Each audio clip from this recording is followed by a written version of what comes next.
Hello and welcome. I'm Bill Wake. We're working on a basic interpreter written in Swift. We've done a lot of the language, but there's a few missing pieces yet. And probably the most important of the rest of those is the input statement. It's actually a later addition. The original basic didn't have one, but it became pretty clear people wanted to do more interactive things. So the input statement looks like input and then a series of variables. Notice it could be an array reference or a string variable. And that comma separated list is what's going to be assigned. So you're going to, as the user, you type in a value, a comma separated list yourself. So if you typed 3, 4, 12, hello, that would get put in the appropriate variables. And there's no quote marks. It's just separated by commas. There's variations between the basics on the rules for that, but some of them allow semicolons or colons to separate the input names. We're just going to keep it pretty minimal, and it's not a big deal part of things. I don't think you could always you could work around it, I think. Okay, so like most of these, we're just going to start at the Lexer and make sure we have the tokens for everything. Well, a list of variables and a comma separated list of variables. We know we have that because you can have a variable for an assignment statement, and you can have a comma separated list like in the dim statement. So that part's fine. Let's just double check that input keyword. I'm pretty sure we added all the keywords, but we missed at least one. So, okay, here we go. Input. All right, now the parser. So let's see. I've got a picture somewhere. We haven't looked at it in a while. There we go. So interpreters, which we're doing, resemble compilers a lot. Kind of the front half is more or less the same. So you feed in text, it goes through analysis, lexical analysis. You get a stream of tokens out, and then you analyze those through what's called parsing to build a tree of nodes. Okay, so Lexer, normally it's built around regular expressions or the equivalent, and so it can do repetition, but it can't do recursion, where usually the syntax analyzer can handle recursion. So matching parentheses, matching braces, things like that require a tree and or a stack and that kind of thing to make sure everything's balanced. And then once you get the tree of nodes, we interpret it. We at runtime, we just read the node and do whatever it says. Okay. And if we had a compiler, instead of the interpretation there, we would generate code that did the equivalent. All right. And so with this, then, when we add new features, we usually go through the 3 stages. You could start anywhere you wanted to and all that. That's fine. But usually it's just as easy to go forward as backwards. All right. Let's find parser. I may not have it up anymore.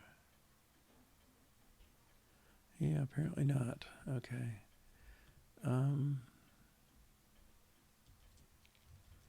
Parser and parser, oops, and parser tests.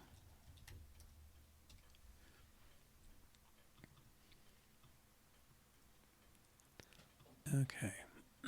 And let's just make sure there's no input. Well, okay. Yeah. Input statement. Gosh, this is getting really long, isn't it? If, I don't know, assignment is let. Okay, I guess this is more or less the alphabetical place for it. Test input.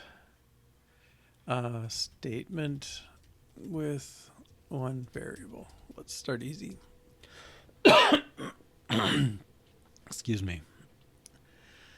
Oh, it's allergy season out here and I'm paying for it. Okay. So we're just going to check a statement. And our statement is 25 input X. We expect to get back an input which I don't even think is a defined tree yet. We'll have to work on that. But I think, well, yeah, I'm not quite sure the best way to represent. We want to know the variables, and can we get their type?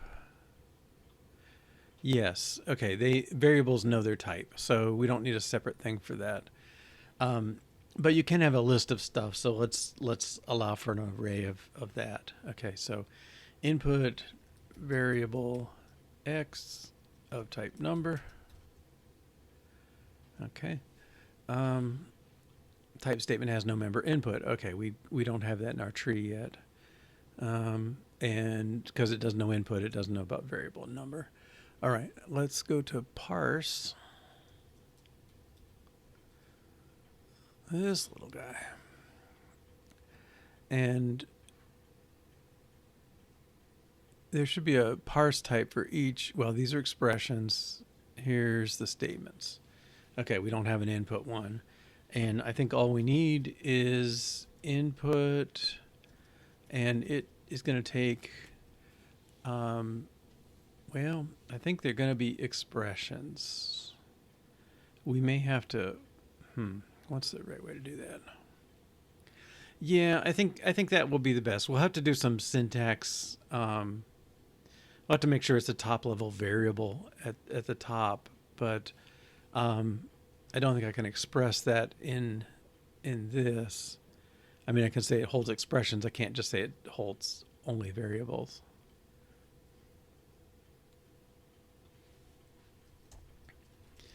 All right, now when we add this, our interpreter is going to complain. Build. Okay, do you want to add missing cases? Yes. And we'll just add a do nothing case for now.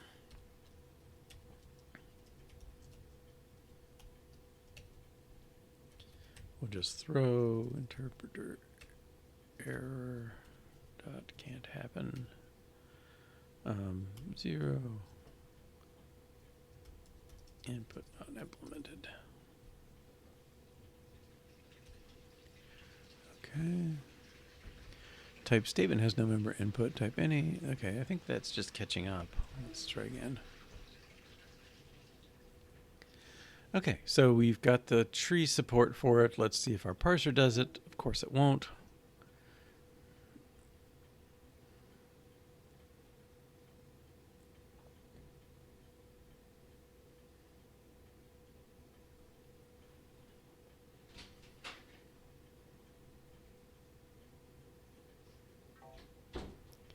Okay, failed. We got unknown statement rather than our input. That's what we expect. Should have said that. Let's go to the top. Okay, def dim if there's input.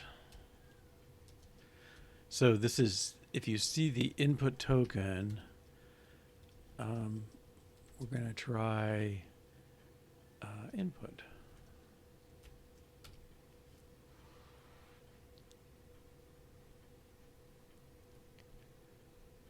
If then, okay. Function input throws, produces a statement. And let's just return some junk for now. Okay, return skip. Good. And I just want to run the variable and see that we're getting in there. It's not strictly necessary, but okay, just kind of proving that we got something. Okay, skip, yeah, extra characters in the line, yeah. Okay, so we said skip, and then it still had the input X kind of thing. So let's go back to parser. And the pattern is, since we match the input token, we do a next token. And then we're going to match worth of variables, okay? And actually let assign is the right one to look at. It expects to see a variable token next. And if it doesn't, then it's got a problem. Okay, so actually maybe assign is a better place to look. Assign is the actual place. Okay, so it matches variable. It requires the equal sign and then matches the expressions. Okay, let's go here. Okay, variable of name. Okay, so this matches the variable. It picks up the type if it has it. It checks for a left paren, in which case it's an array reference of some sort. And it either sends back array reference or variable. Okay, array access or variable.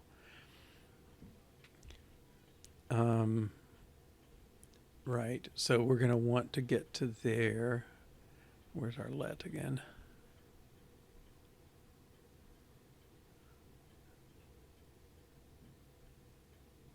Let, okay.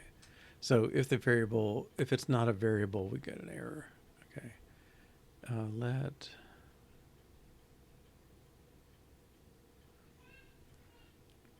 Okay. Right. So I think in our case, well, let's set this aside. I'm going to disable it for a moment. And let's handle an error case first. I think that's easier to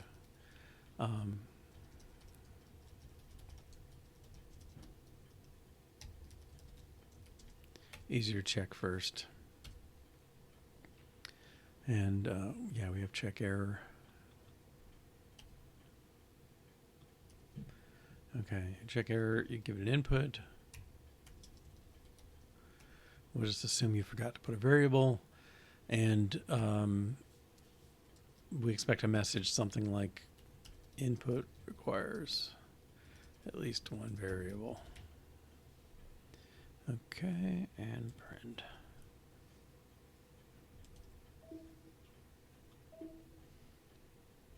This should fail.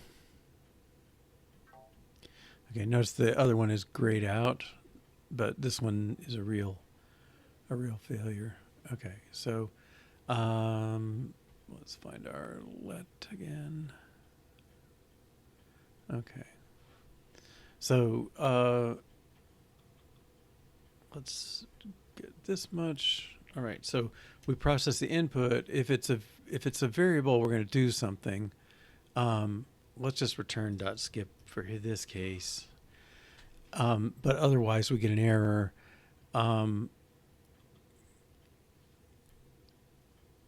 Input. What was the message? Input requires at least one variable. Good.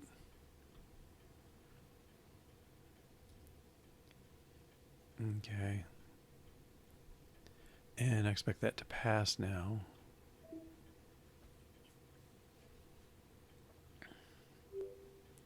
Okay. And now I'm going to go back to this test and reactivate it. Enable. It should still fail. Okay. So now we get the token. We're going to, let's see, we're going to, I guess we're going to call a variable. Okay, so if it's a variable, let variable equal try variable with name. And then we'll need a result. Result is expressions. And we'll start empty. And we'll append.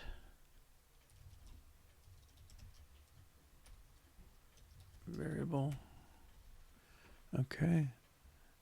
The variable subname should consume the token. Okay. And any parenthesized rest of the stuff. Okay. But let's see, if it's, I guess if it's a variable, we know it's a variable. So I guess I was worried we might have to test that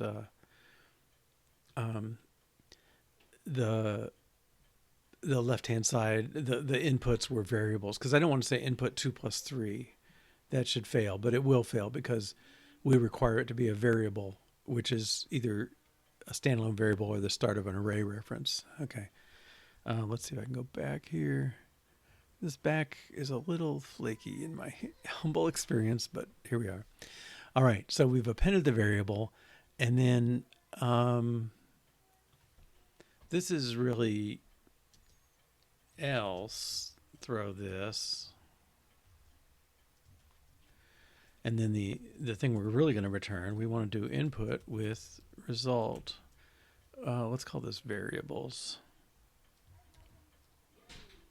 See you in a few. Hey, Dad, I'm coming down. Okay, so variables is a list of expressions. We accumulate one, and we return the input. Variable name was never... I think that's old. Okay, so this should pass.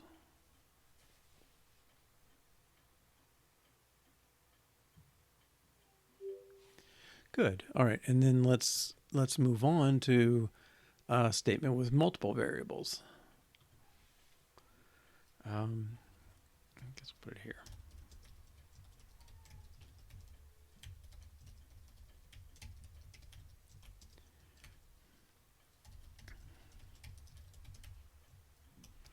And let's just go for broke. We'll input S dollar B sub 3. Oh, let's save that one, and X and Y.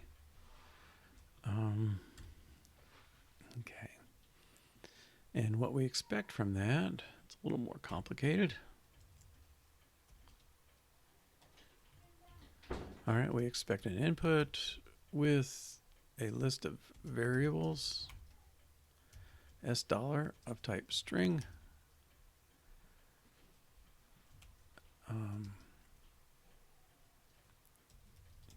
variable X of type number,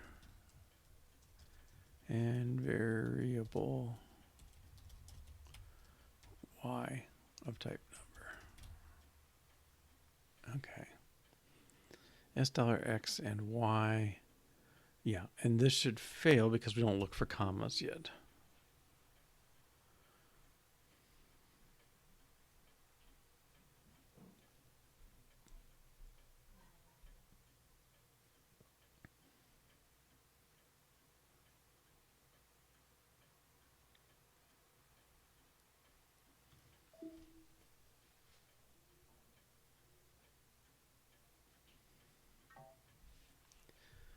All right, extra characters end of line. Yeah, so the comma is unexpected, as is the rest of the statement.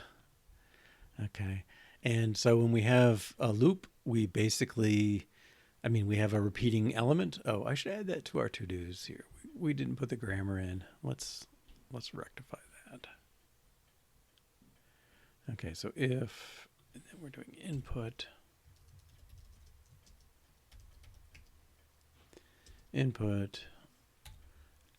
And it's really, well, it's really like this. This is a variable optionally followed by a parenthesized list of contents. And then we repeat a comma and that same thing again. Okay, so fortunately for us, this thing is dealt with by variable. Okay. All right, so we match this. Now we want to say while token equals comma, then we're going to do something. Well, first we're going to skip over the comma. And then we're basically back to this. Okay.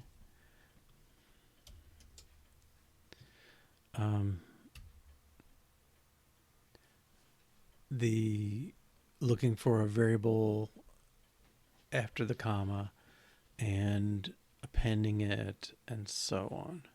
All right, and so we've appended it to the list, and that should just work.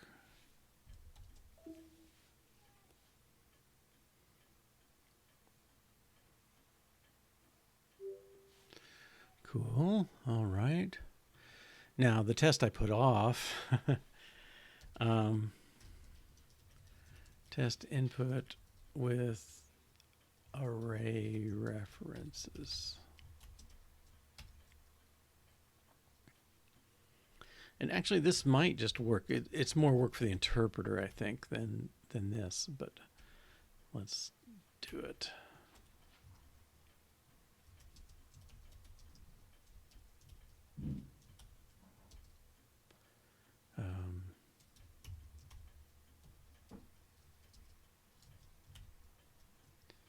Okay, I don't like to get too complicated, but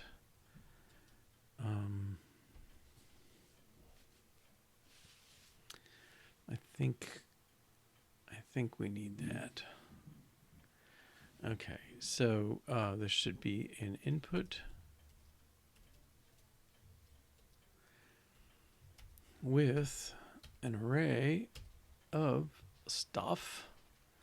Okay, and the expression here, let's see, well, let's go into variable. It was an array access. Okay, so we expect these two things to be array accesses with a list of expressions. Okay, so array access. The name is B. The type is number. And the expressions, well, this one's easy. It's number 3. Okay. And then this one is an array access. $. Type is string. And the expressions, well, the first one is what's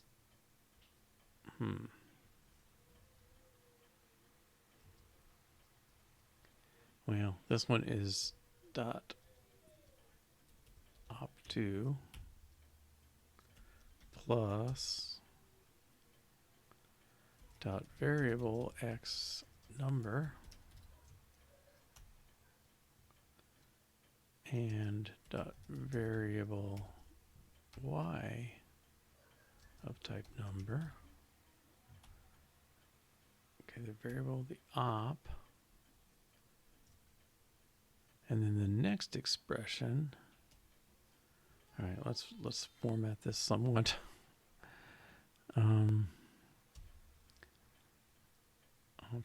That, this.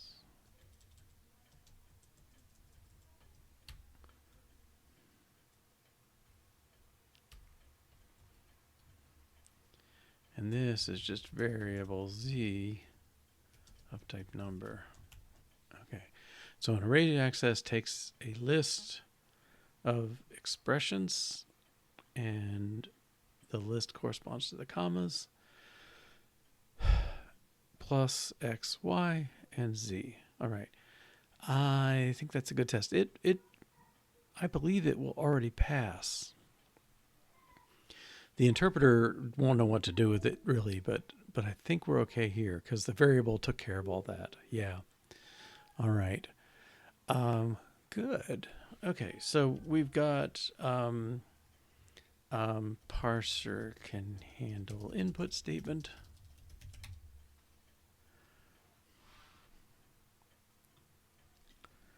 Good.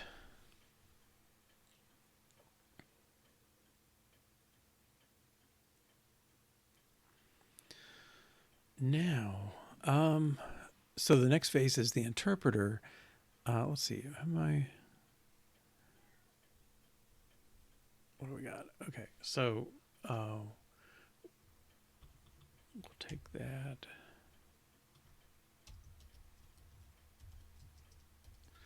July 1st, oh my goodness. Okay, and we did the Lexer, already worked, parser, and then we're going to work on the interpreter.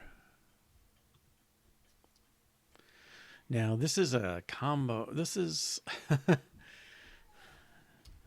is a mess. Interpreter. Okay, so the semantics, it's basically, it's kind of like an assignment. It's just that it has to go out to the environment to get the letters you type. Well, let's see what we got. Interpreter tests. An interpreter. Okay, so input doesn't do anything at this point. Let's,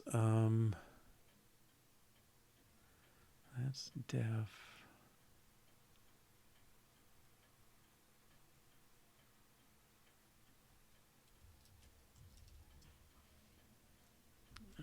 That's not going to be, no. Okay, let's print. Well, before print, I think maybe input function call. Okay, we'll put it in here. Again, I'm not liking the fact that this file is so huge. Okay, function test input with one variable. Let's start easy. Okay. Now, this is going to be tricky. All right, let's go up to check program results. Okay, so we have this notion of an outputter, and I believe it's going to have to become an interactor is the thing. It's this object that right now just handles output from print statements, but I want it to handle input as well. Okay, so maybe excuse me. Maybe we do some refactoring first. Okay, but my idea is this object. Let's go there. Right now, it just has this published output string, and you can append stuff to it, and it can answer what's the last column to handle the tab stuff. I guess I would like to have an input string, and this is the closer we get to UI, the more I don't know what I'm doing, is probably apparent by now, if you've followed for any length of time. Well, the way we are now, we have the notion of 3 tabs. There's a code tab, a variable tab, which is a debug view, and an output tab. And then the output tab, let's just run it.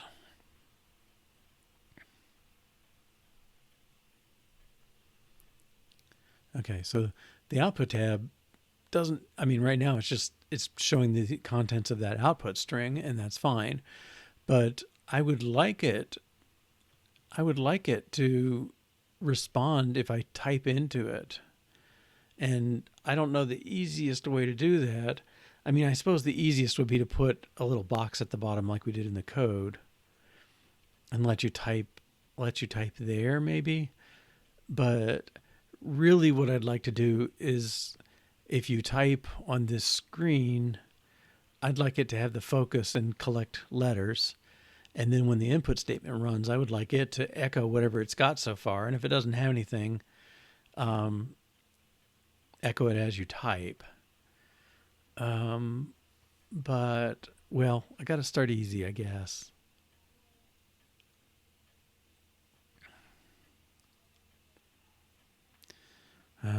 Whatever easy is. Okay. But somehow, this output object, wherever it got to, I really would like it to become an interactor and have a variable for the input side as well. Now, I might not, I don't know, I have these complicated ideas in mind and maybe they're silly, but one is it's like I would like to let you just type ahead, and when it comes up and asks for input, I'd like the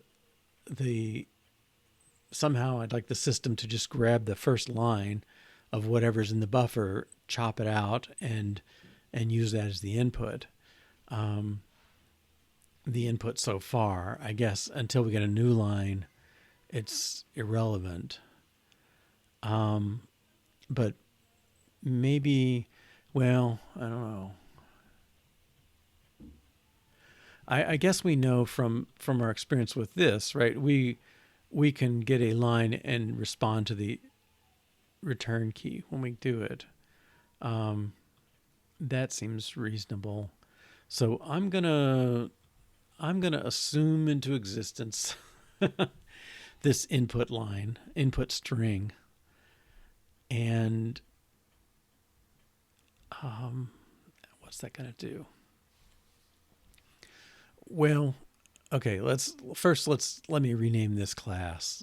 Okay, so rename, and I think interactor is the word I want for now.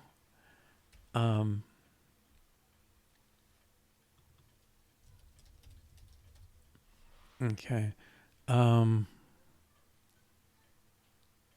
Output is fine for that. These tests, yeah.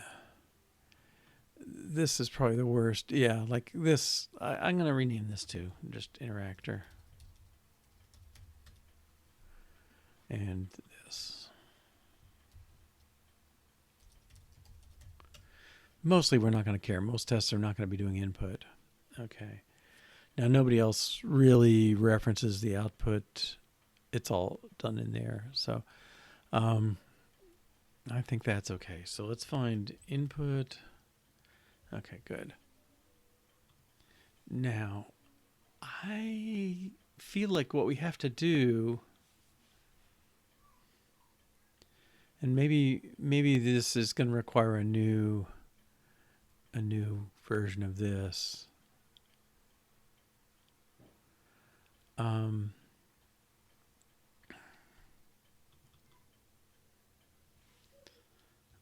Let's make something check program results with input.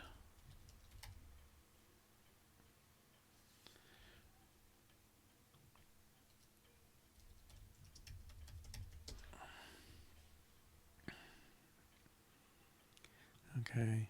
And then I think what I want to do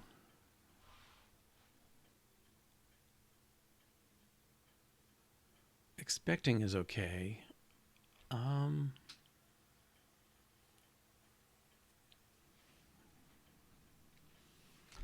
I think I want to feed that in. Equals input. Okay. So I'm assuming into place. It doesn't exist yet, but I'm going to. Oh, that's really weird. I'm going to assume there's a variable input that holds the string, and then when the program runs, it takes that into account. This may not hold up. I don't know if there's a good way to spike this. I don't. Well, if it doesn't, we'll deal with it. I think the place I'm fuzzy in my mind is if you give a partial input with no new line, it should wait for more, basically. Now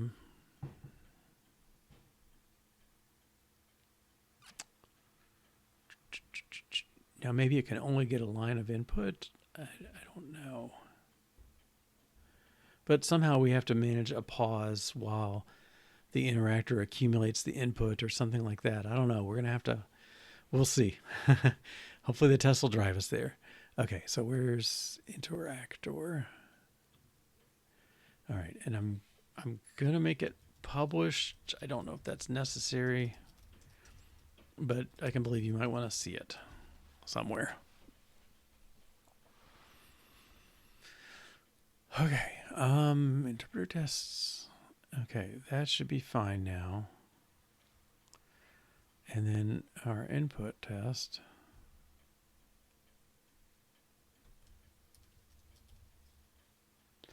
Okay. This one. So check program with input. The program is, well, let's say 10 input X, new line 20 print X. The input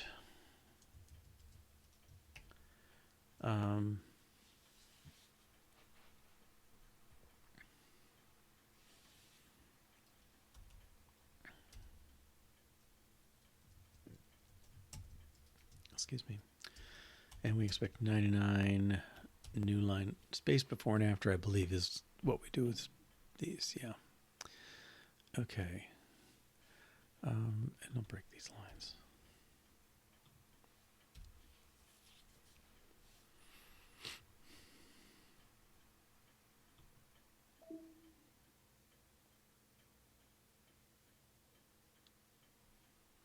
I mean, this is completely going to fail. Okay, yeah, we don't even handle the input statement at all. So, all right, so let's do a try. Do input. This is let expressions. Expressions. We don't need this.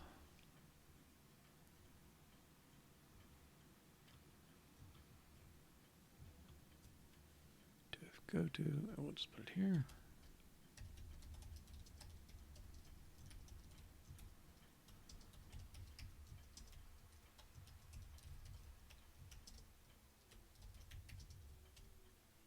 Okay, so we are looking at an input statement.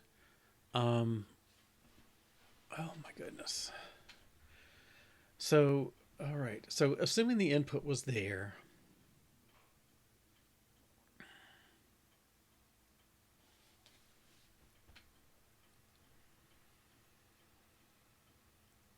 well, I guess it's a lot like this.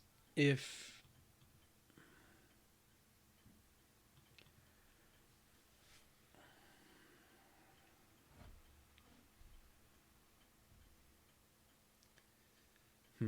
yeah, so I mean, in the end, we're going to do something kind of like 526 is going to come from the input somehow, some complicated function, and then 528 is going to happen global, so name equals value.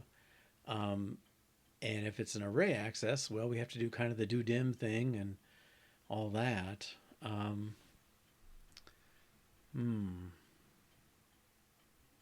Basic array put indexes value. Okay.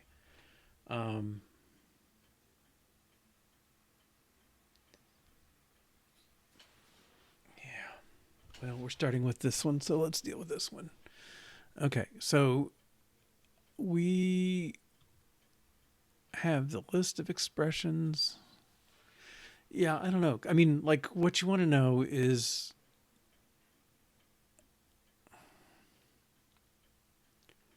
and we have to somehow tell the interactor, we have to do something with the interactor, right?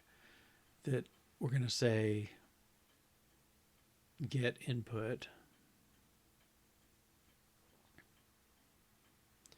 and it's going to do what? It's going to wait.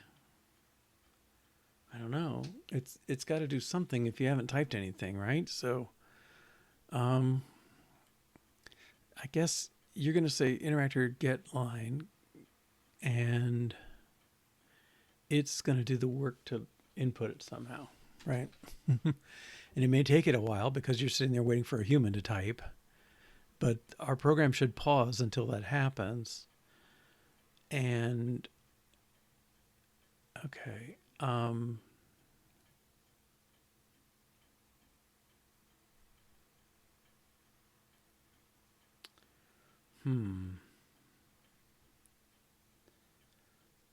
it doesn't need to know the input side doesn't need to know the expressions. I guess let's just interactor dot get line. Okay.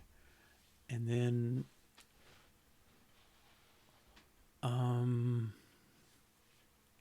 did I call it outputter?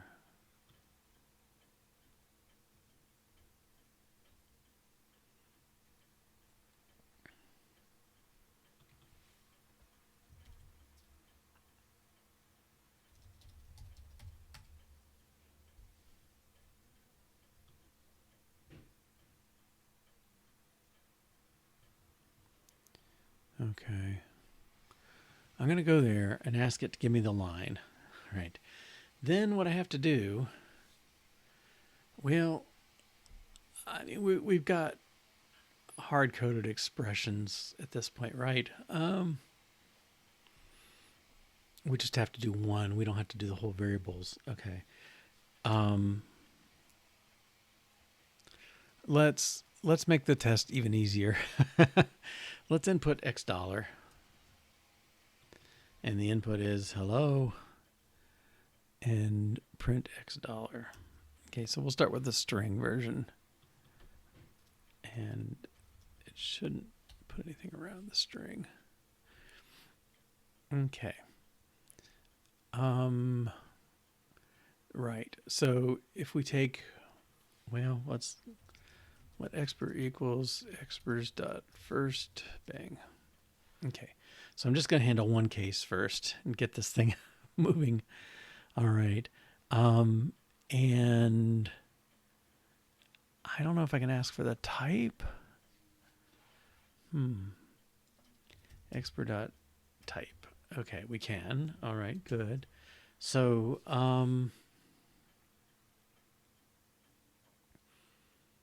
I guess if the type is string, is that what we care about?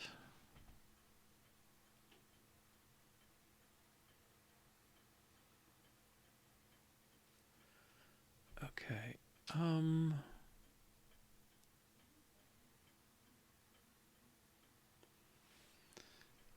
don't know. Let me go back to the parser for a second.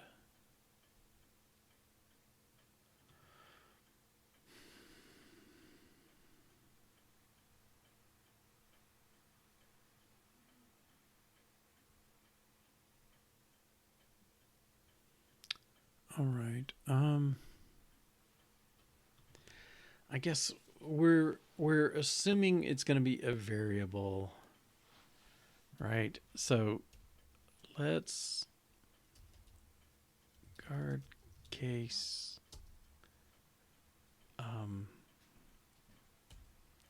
dot variable let name and let type equals expr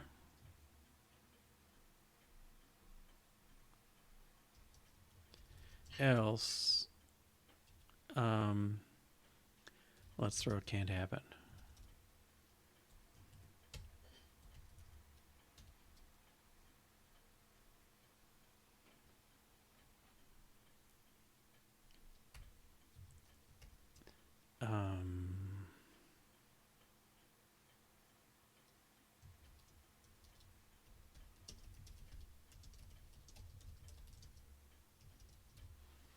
Okay, that's not going to be an issue, I don't think. Okay, so if you grab the first expression, you've got the line. Well,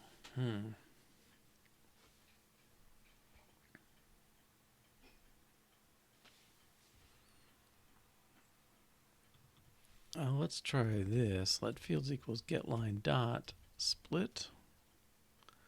Oh, come on. I know there's a... Oh, we don't know the type. Okay, so let's go to interactor.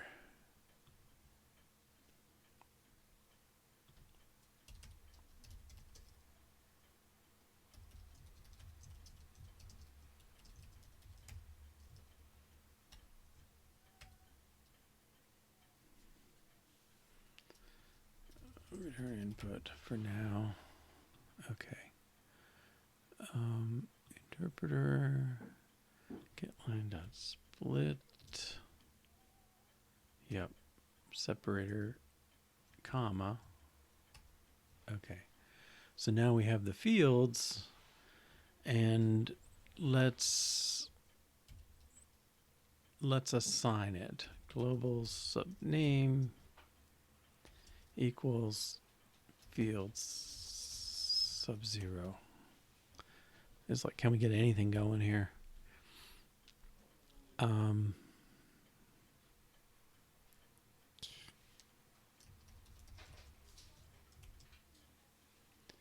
Oh, I have to do a value, don't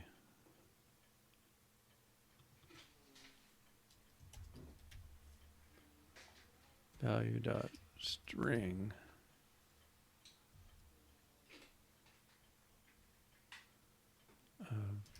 String of this.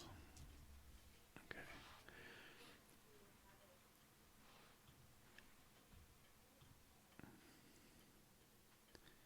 Is that okay?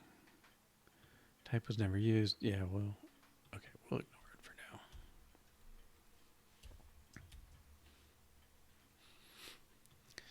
now. Okay. Will our test pass? It's pretty clunky, but I think it should.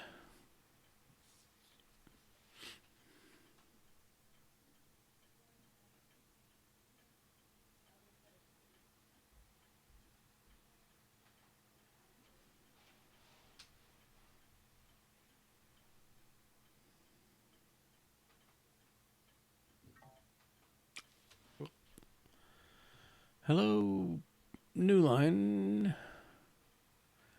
New line, new line. Oh, yeah, we don't want that trailing.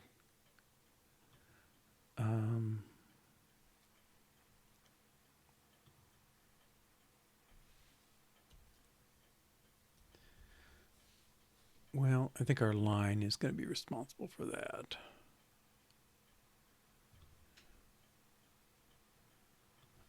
Input dot trim last. Remove last.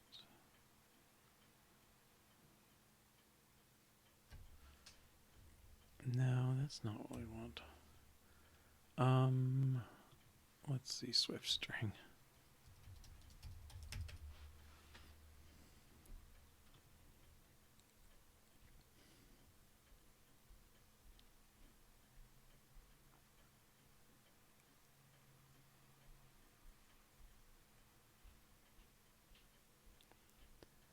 Well, it's really,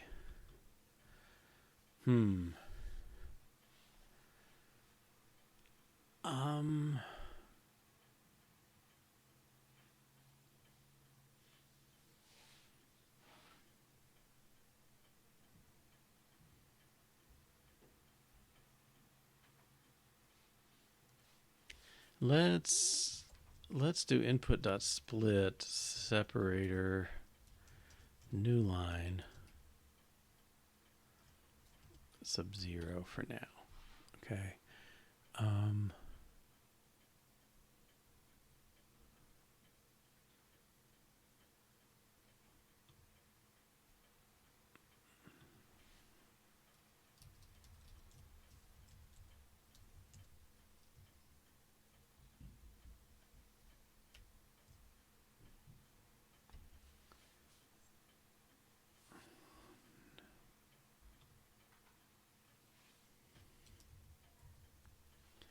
Input dot split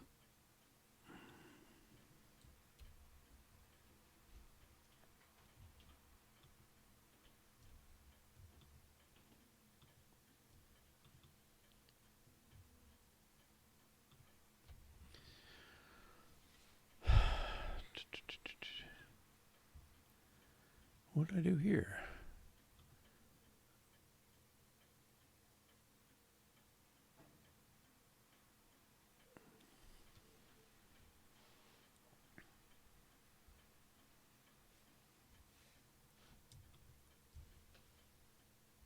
array of string dot subsequence. Okay, so maybe it's just the string of the whole thing.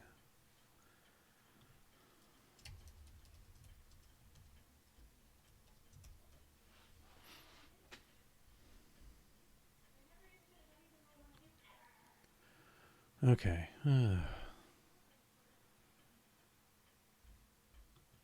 think this should be okay now.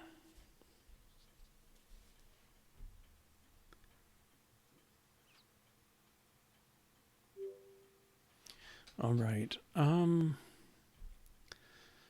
That's a start. All right. Let's input can handle one line of how about can handle input to a string variable.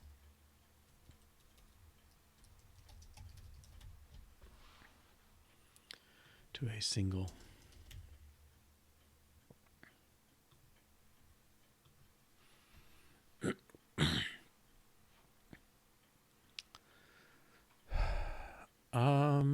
Okay. I mean, I could go through and loop through these and handle regular variables and string variables and all that stuff. But I think the interaction between our interactor and us is the tricky one. So I don't know, like get line, in a way I want it to be a blocking call, right? If they haven't input anything, then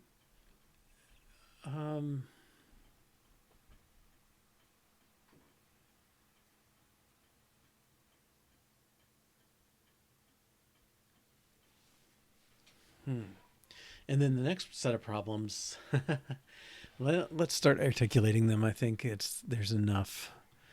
Okay, so the interactor, where does it get input? Okay, and then what happens if there isn't enough input or too much? Okay, and really, or what happens if non-number typed, if non-number in numeric input? Okay, so if I have X and I type hello, something should complain.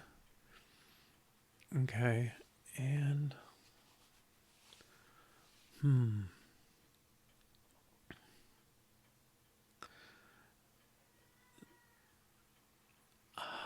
so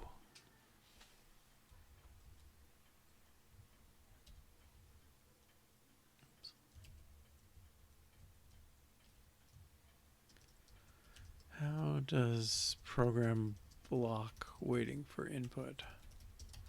That's my real question, I think. Okay, so I mean, it's almost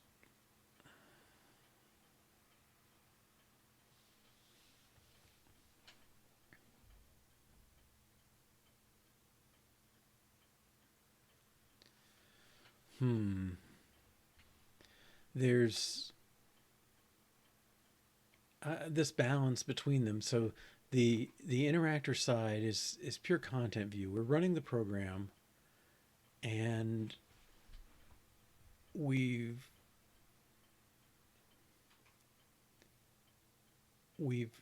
said to get input, and if there's nothing there when we start, right, somehow somebody has to type some in, and then once they finish typing it in, like hit return, they should we should go back to our program and pick up there and try again.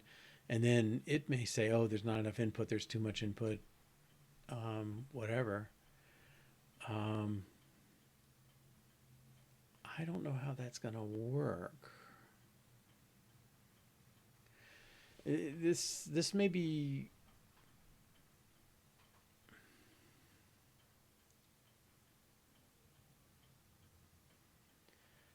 I don't know, like our program may have to almost stop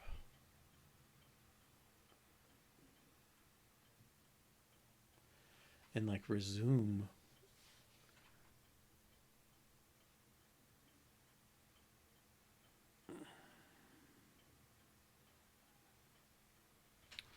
Okay. Yeah. I mean, we're running kind of synchronously, I guess.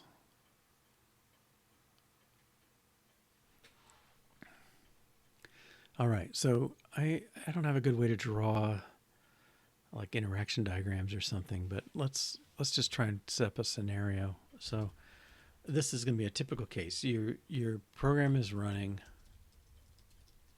hits input statement, stops running, waiting for input, and then user types, hits return. I think the interactor should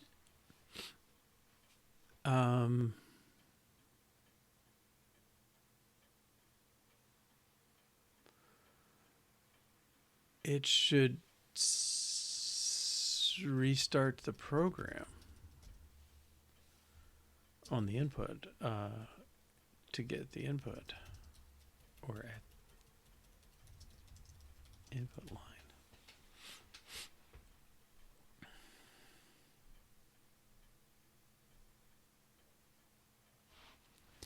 And maybe the program is keeping track of that and all that. That's fine, but yeah, I think that's what's going to have to happen. So if you hit the input statement and you ask for input and you have none, then we should stop.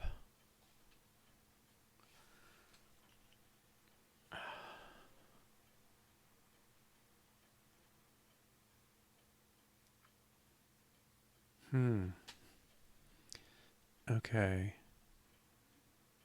Let's. Oh, this is going to be hard to set up a case for.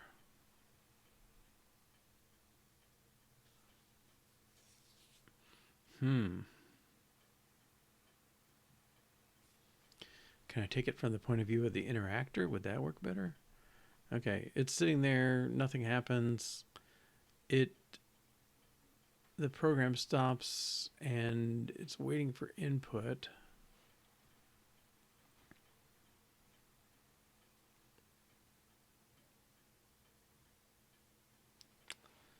And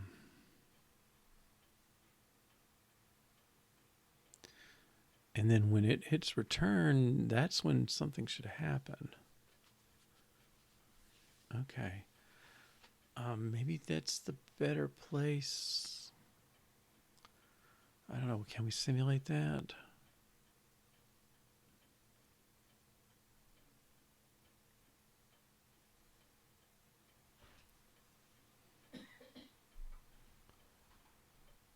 And then the program may realize there's a problem with it and it's going to do the same thing. Stop again.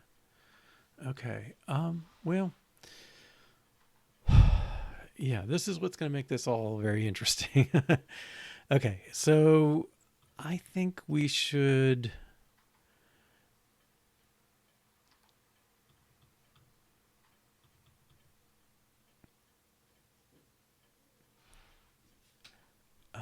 Well, let's take a break and we'll come back and see what we can do. I think a test from the interactor side. I think there's going to be a kind of a resume input maybe, that when it computes input,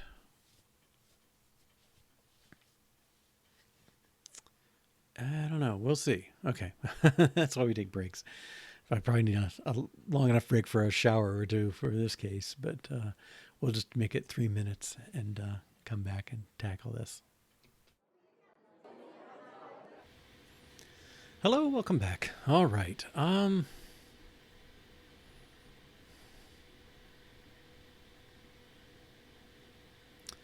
Well, I guess the thing is, if the user, It's kind of,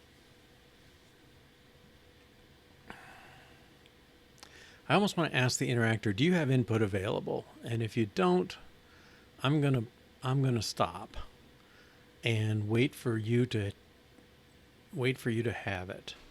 And once you do, then I want to resume.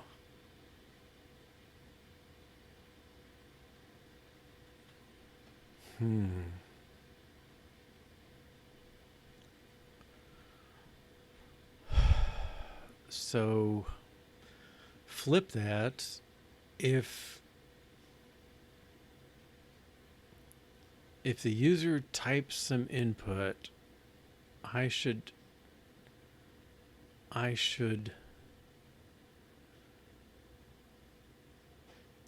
store it in the interactor and then restart the program, resume the program.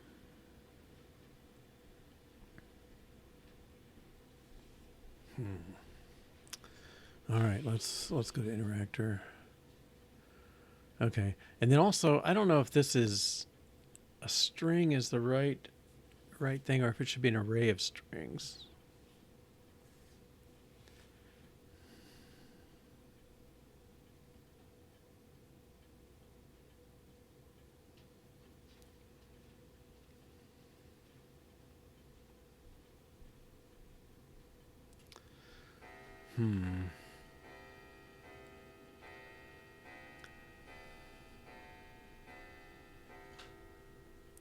All right, so maybe the test is maybe it's a content view thing. I mean, what I expect. View.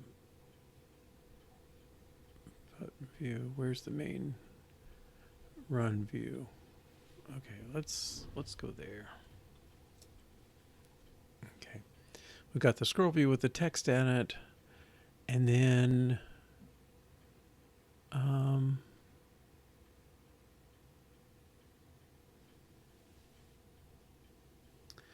maybe that should be more like the code view with a text field on the bottom.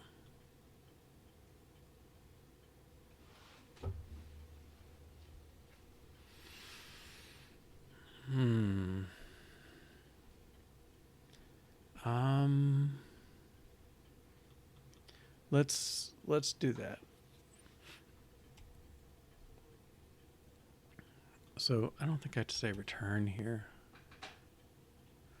but I can wrap this in a vertical stack.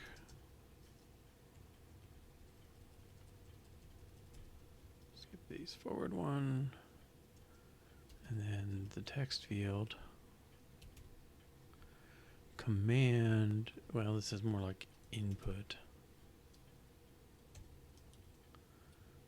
$input.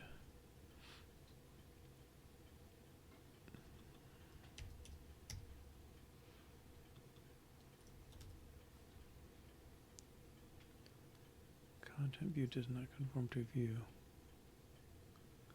It has no return statement. I do have to have the return. Okay, whatever.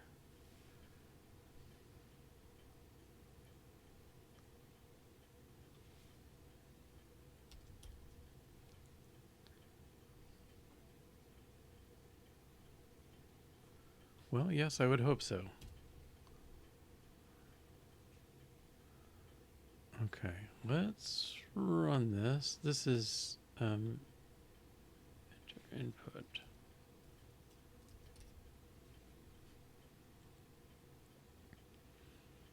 Well, I don't want to do that.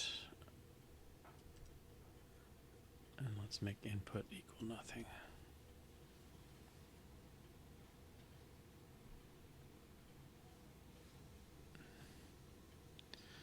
We'll print it just to make sure we're seeing what we expect. Okay. Yeah, so this is a run thing.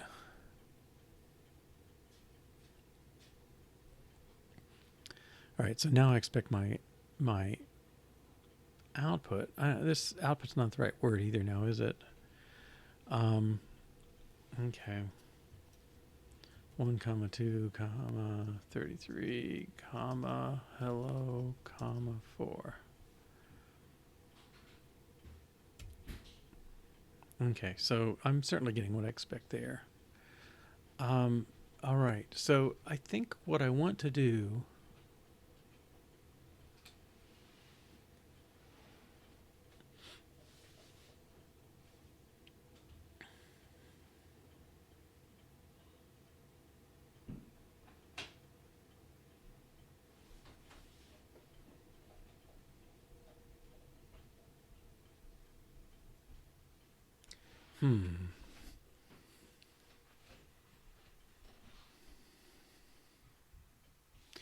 well, we certainly need to get the text into our interactor. Oh, let's rename this. Okay. Let's push that there for now, and interactor.input input, and we'll add that here.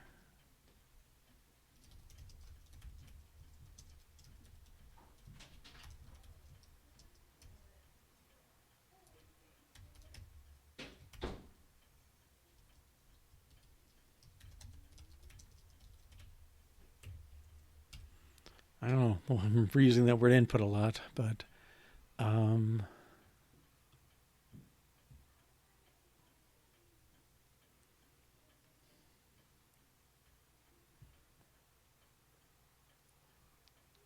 yeah, let's run this.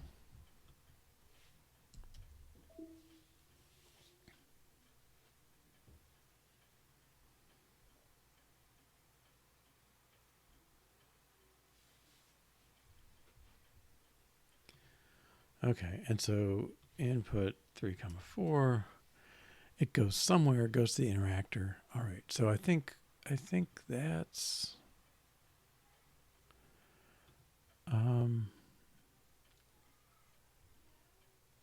content view. I think it's the one that's got to do the stuff.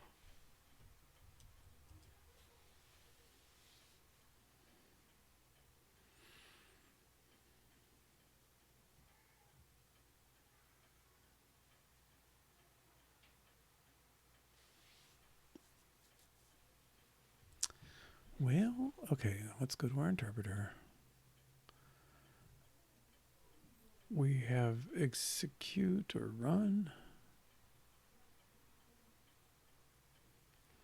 Okay, yeah, we got these two, run and do continue.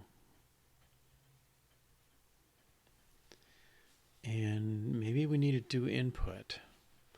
So do input says, I think it just says try run loop.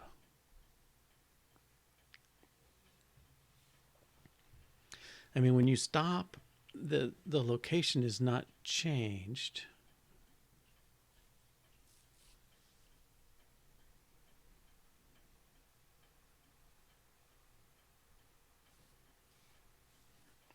Okay.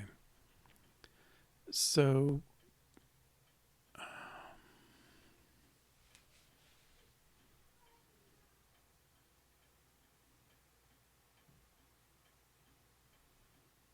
now maybe stopped should.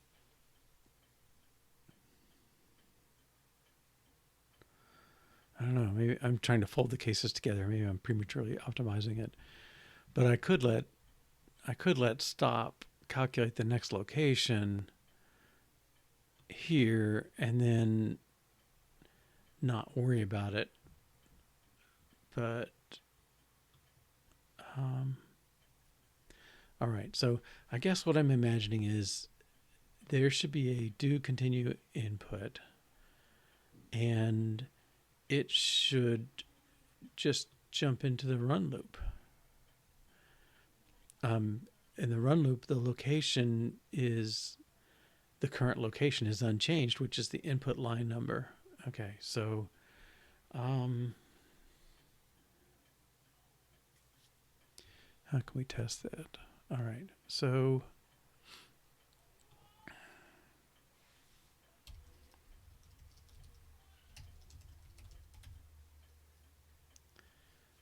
It's almost like resume.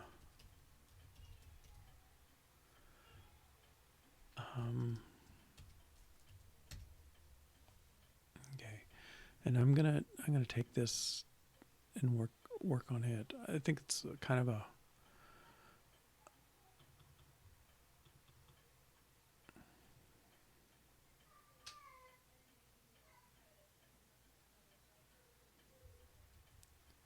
all right.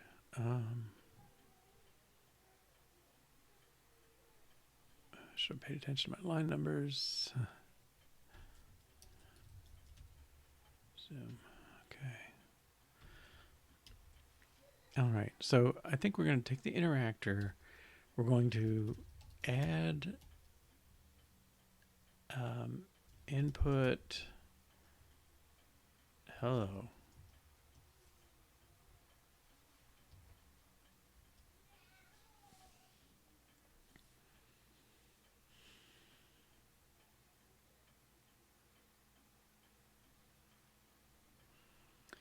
The program is going to be 10 input $.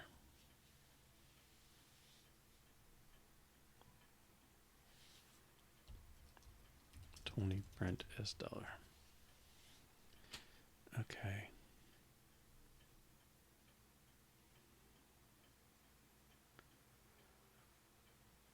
We're going to do interpreter.run. Now maybe this has got to wait.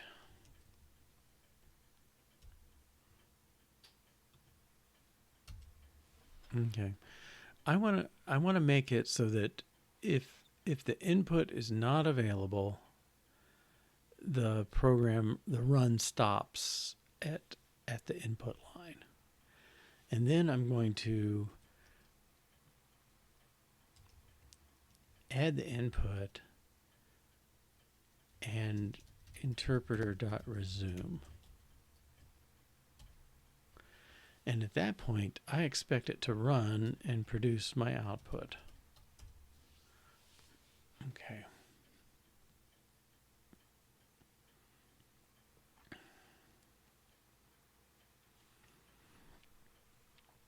So I expect this to stop when it finds out that it's got no input available. And, I expect this to stop when it finds no input available.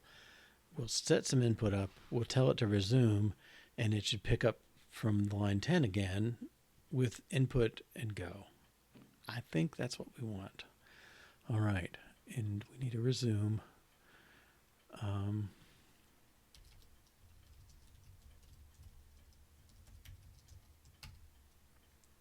Okay, and we'll just do nothing for now. And this should fail. Will it terminate? I guess it'll just fail.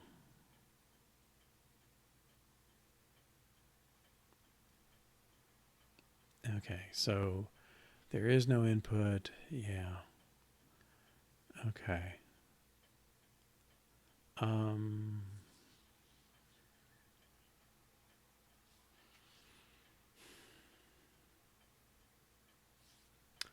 I'm going to say this should be return input. So we're going to feed it one line at a time now. And I think the way we're fetching it on the content view, I don't think it'll put the new line in there. So let's see, interpreter. Okay, the tests. All right, so now I think it should. Oh, okay, it's still going to blow up there. That's okay. That's what we expect, I guess. We need to stop our input. If the interpreter has no input available, then we shouldn't be going this far. Okay, so if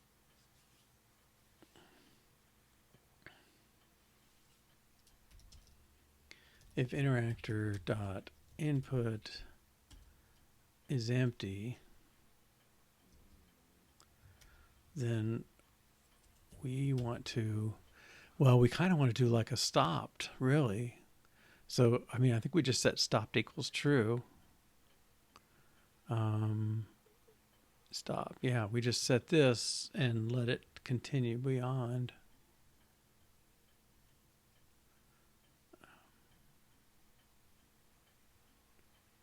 I lost my line. Resume. I guess I want the input.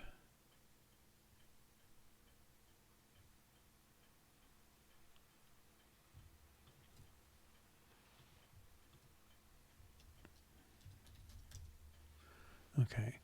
So if there's no input, we just give up and we're going to stop running. Okay. And when we come back in, we'll come back in and it should not be empty. Okay. Let's see if I'm making progress here. I think this should work. No. Blank is not equal to hello. Okay. Let's see what's going on.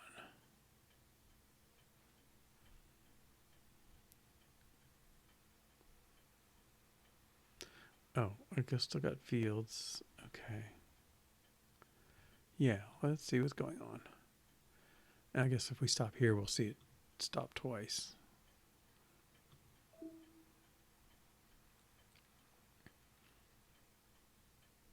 Okay, so this one we should stop, return. Oh, our resume doesn't do anything yet. Silly me. Okay. Yeah. Let's go work on resume. Up here. Okay. We're not going to change location. We haven't changed anything. We're just going to try a run loop. Okay. So we clear stopped because we're no longer stopped. We're going to try again. And let's run this. And I do expect to pass now.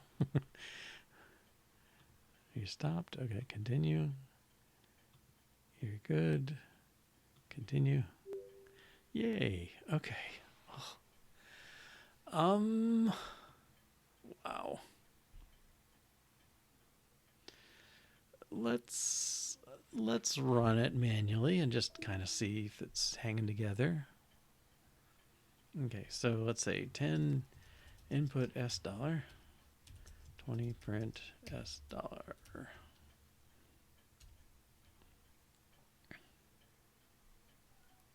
Run. Take off these breakpoints.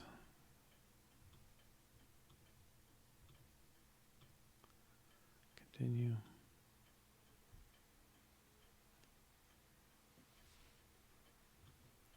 And I think I'm here.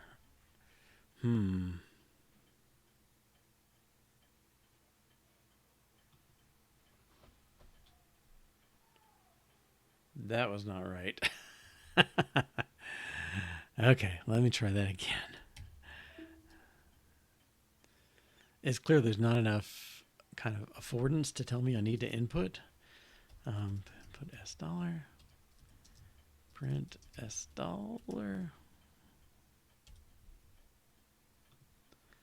run. Okay, I think I'm here at this point. Hello, return, nothing. I don't know if I want to see run and continue buttons at this point either. Stopped. Well, okay, stopped says make there a continue button.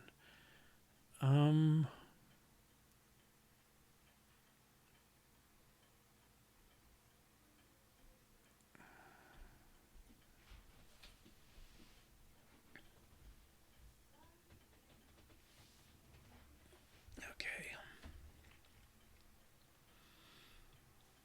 Let's check out this test again.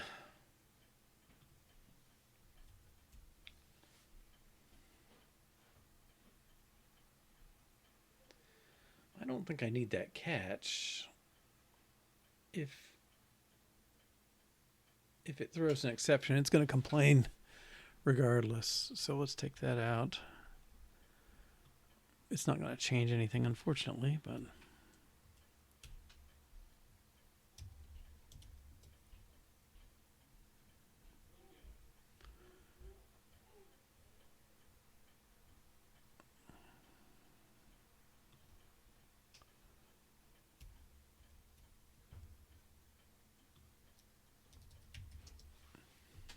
that's just as good for our purposes. Okay. All right. So how do I like this? So the interactor is set up. We start running this. Oh, sorry. We create the program. We start running it. It should stop. And then we can say, okay, make the input hello and resume. And then it does its thing. And yet when we ran it, it didn't seem to.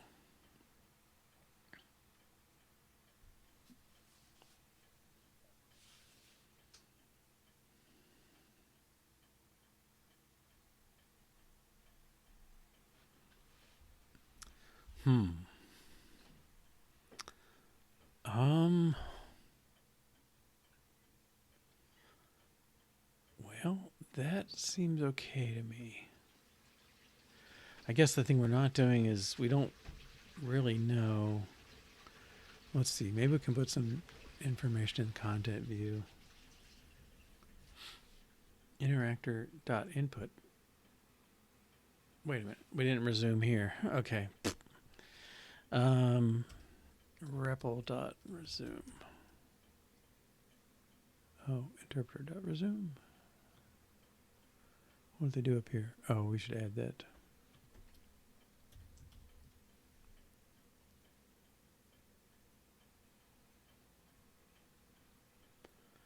I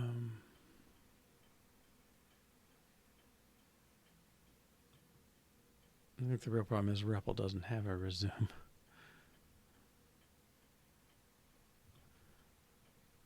REPL.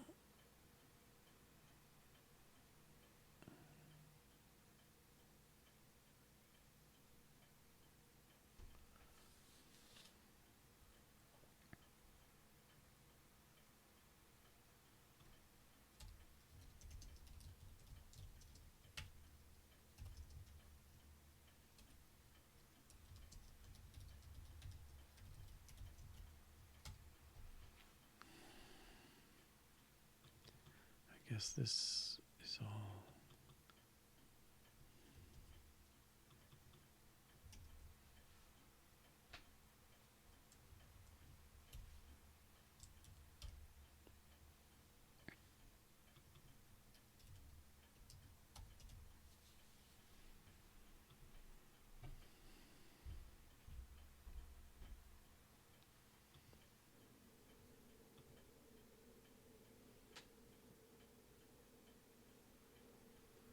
Now here it just did REPL execute and it was fine. Oh, okay, there it goes. All right.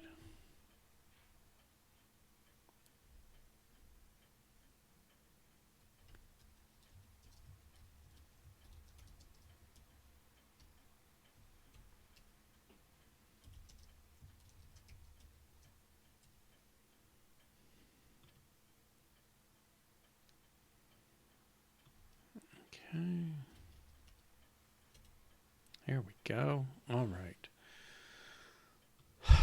Okay, so hook up content view to interactor with resume command.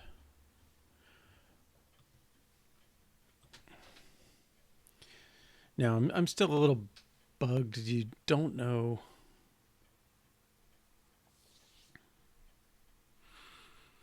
Well, it's not clear. It's waiting for input, right? I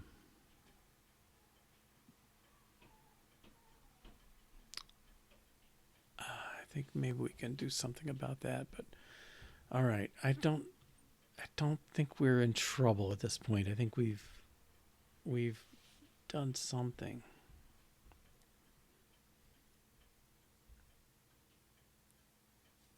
I mean, I think we've got the essential interaction that we need there. that the interpreter just pauses. Now, the fact that it's using stopped makes me a little nervous that we're overloading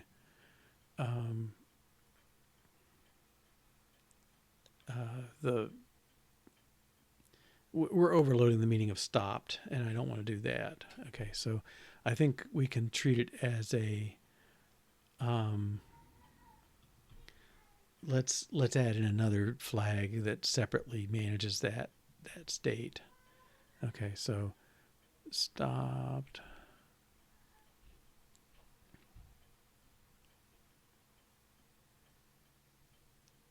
Okay, and let's awaiting input is false. Okay, that's the thing I want to rely on. So stopped,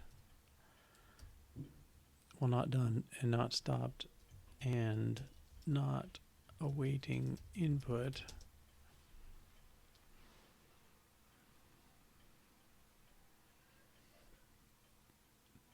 We'll clean up that too. Stopped equals false. Let's make this one awaiting input equals false. Stopped equals true, and this should be awaiting input equals true.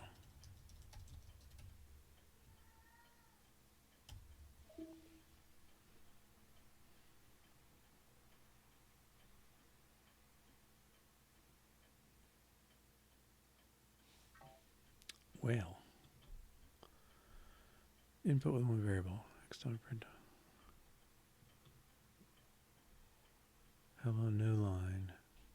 Oh, the input should not have a new line.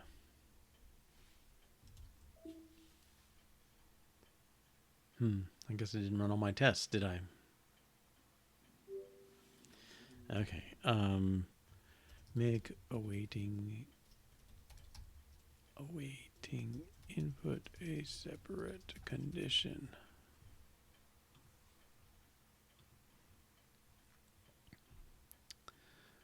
All right, and now let's go to that loop. This one. Let's refactor this slightly. Let's make a little method here. This is like should run. Okay. If you're not done and you're not stopped and you're not waiting for input, then you should run. Okay. Test.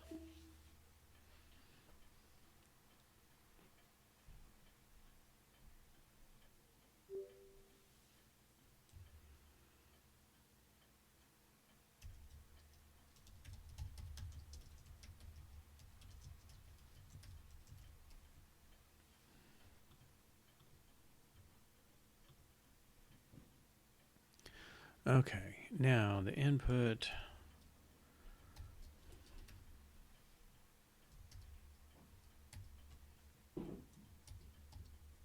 Do input. Okay, let's see.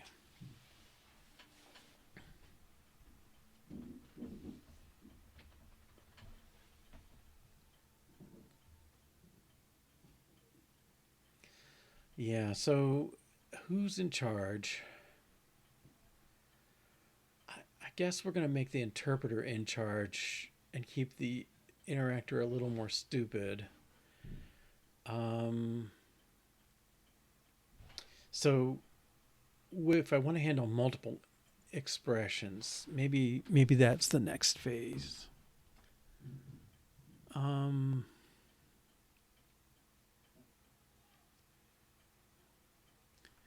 Yeah, let's do that. Input with two variables.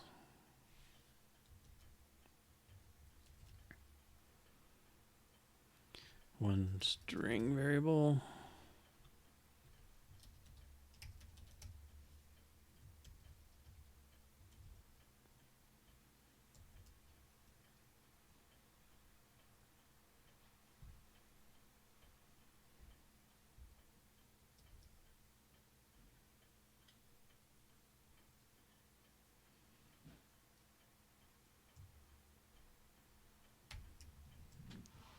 Input $X and $Y. hello world. Okay, so we're saying spaces count for strings, and it should be able to handle 2 strings. All right, we know this is going to fail. It's only going to get the hello. Okay, and let's go in here. Okay, and so instead of expr this way, let's just run through the expressions. Exprs dot for each.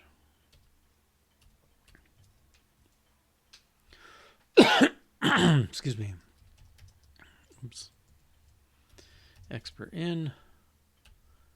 We don't need expr here.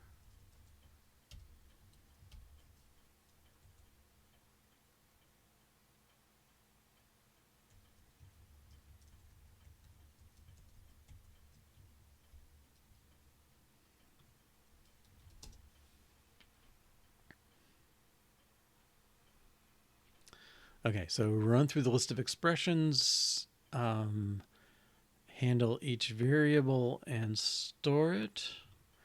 Okay, and we've got the lines separated by commas. And the test should pass.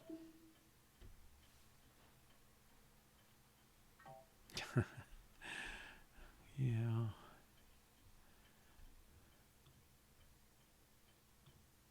Hello, hello. Oh, have I hard-coded something? Yeah. I guess we're going to say dot enumerated dot for each, and it's index expression in field sub index.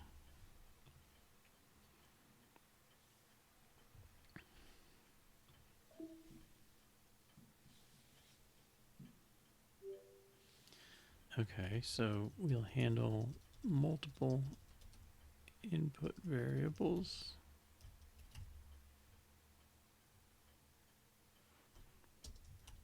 Still strings only.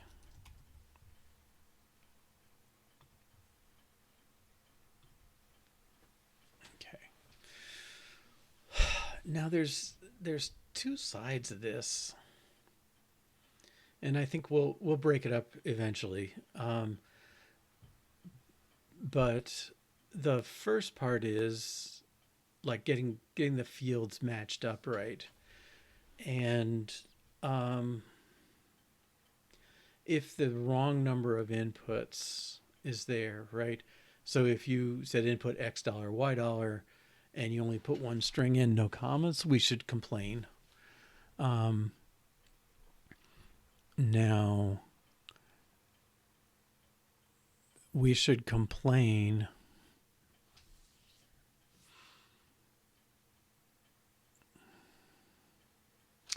let me go to the documentation here. So this is the input statement. OSI Basic, in their list of statements when they explained them, they didn't include input, but they do have it in their chart here, so I think it did support it.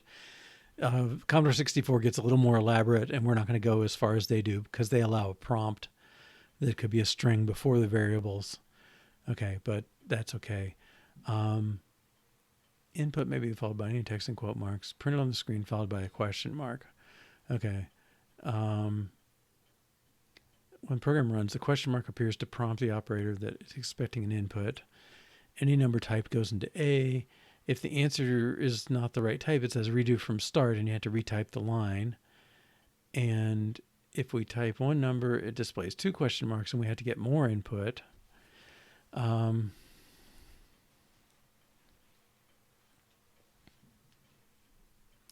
If you type more than the input requested, extra ignored comes out, and we just ignore the variables. Oh, dear.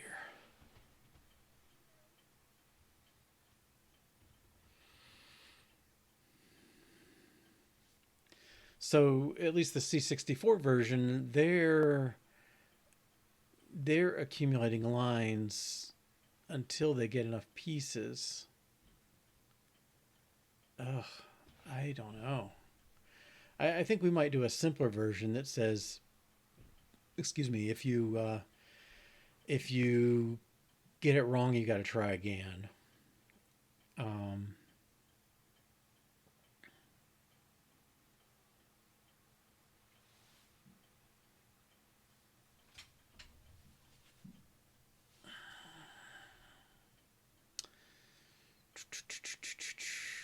so I guess if the fields don't match, what do we want to do?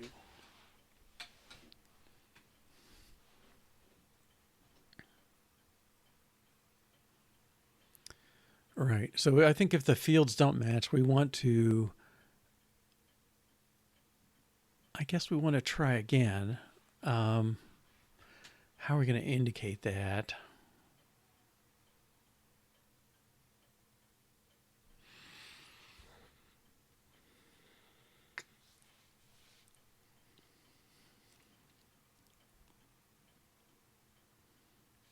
And what does it throw an error? What happens if it throws?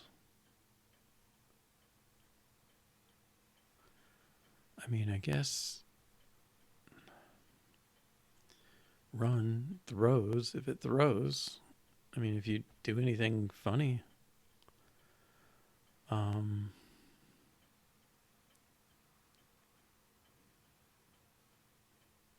we throw the exception in and run loop gets it. Where's run? Wait. Oh, there's run. Okay. Yeah, we return the exception, but we could still be awaiting input. So hopefully we append that message somewhere. Okay, so that's about 450.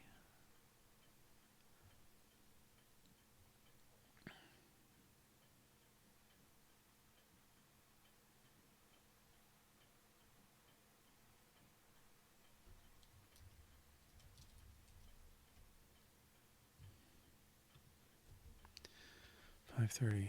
Okay. So I think what we want to say is if you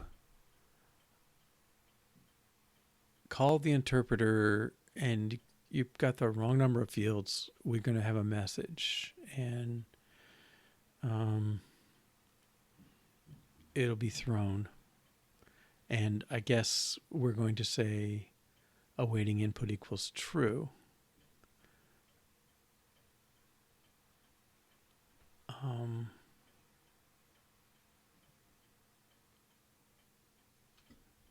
Okay. So this resume. Well, let's do the detailed level again.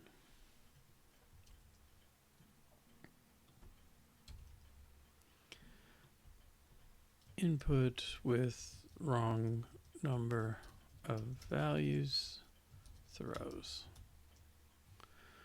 Okay, we get an interactor, input $S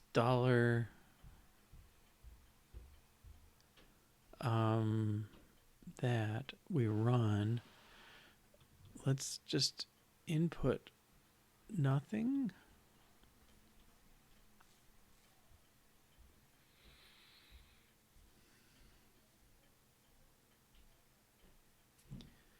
No, that already comes back. I guess we'll do a two case.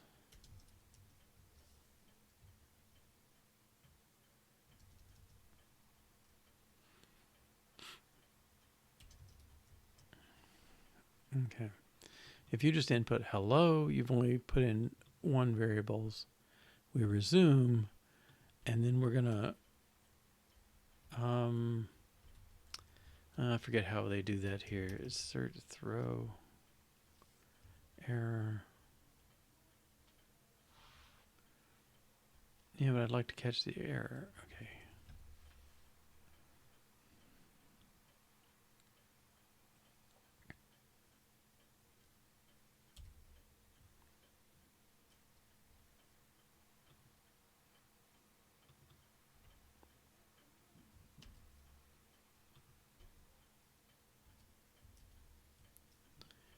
expression1.resume. I think I can do this. Message. It's not happy so far. The message is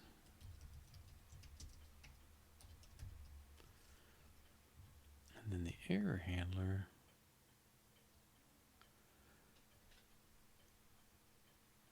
best parameter types text string does not accept a closure.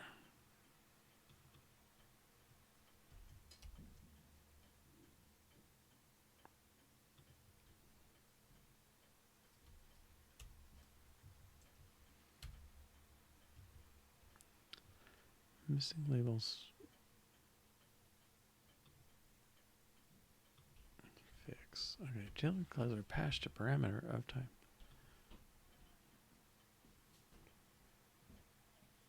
String. I think that's more like it.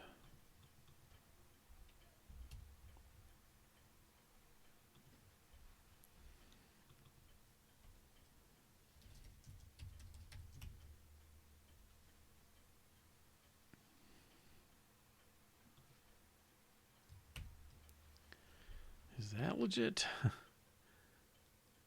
Expected expression. Print error.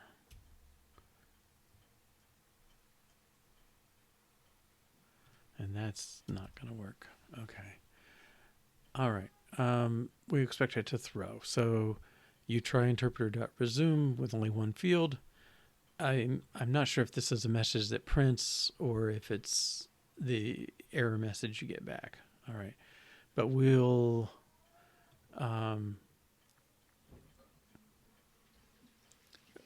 check it somehow. I just want to get a little forward step here.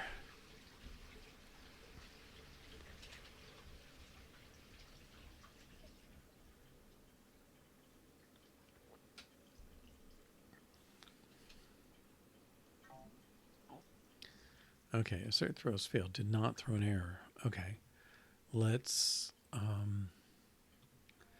fix that.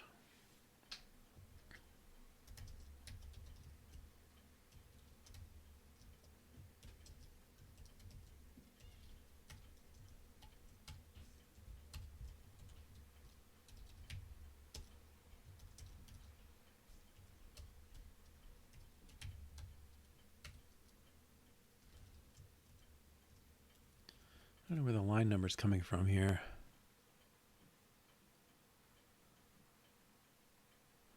Where does anybody get theirs? Oh, location, not line number.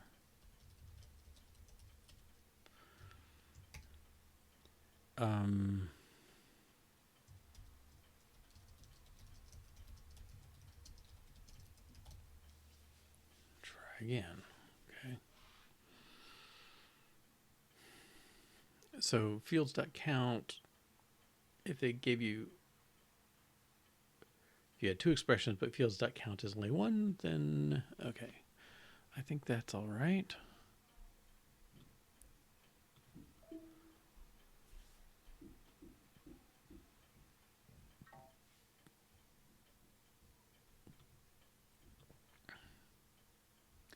Did not throw an error.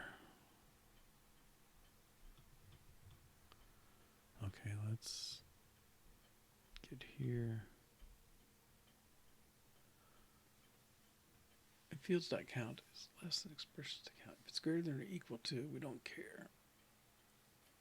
For now.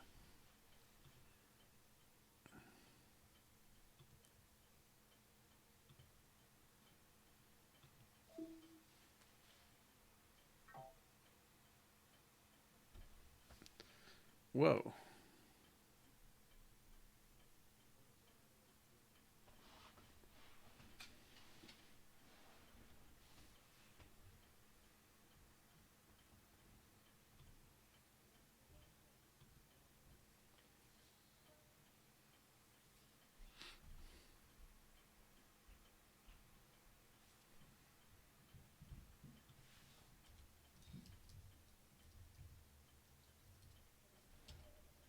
I want to say that interpreter dot awaiting input should be true.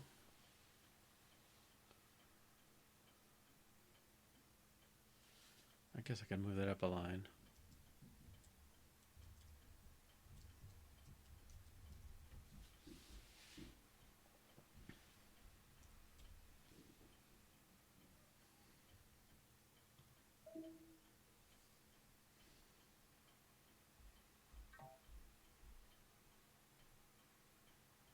Okay.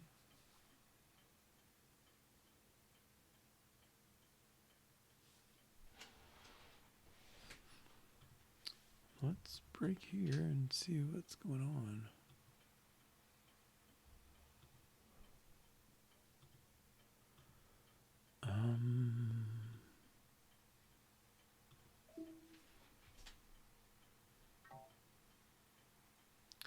Wait a minute. So it didn't even get to interpreter.resume.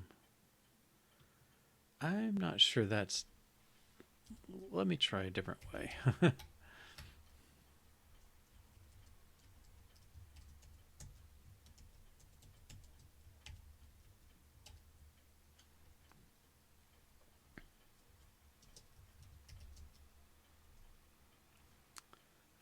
Interpreter error dot error.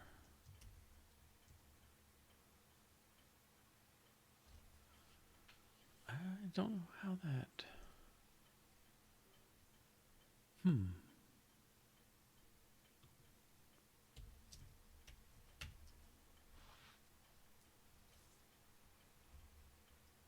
If I get other errors, I don't care. So error dot line number dot message. Can I do lets on here?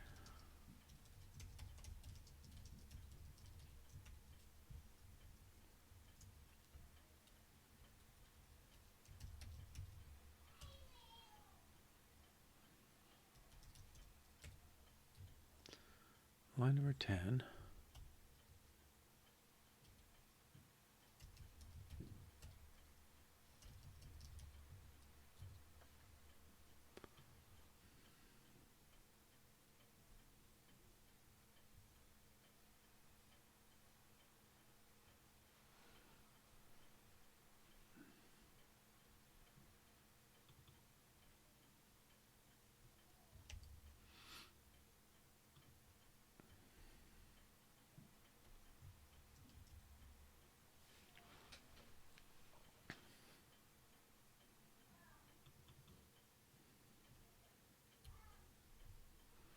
I feel like I'm only getting half of the problem here, but okay. So we run our program. We expect to stop awaiting input from line 10. We input a partial line. We resume, and we expect to get back an error message that says not enough input. Okay.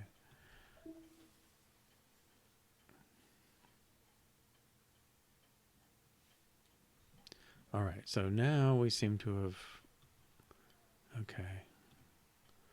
We're getting in there now. All right, good.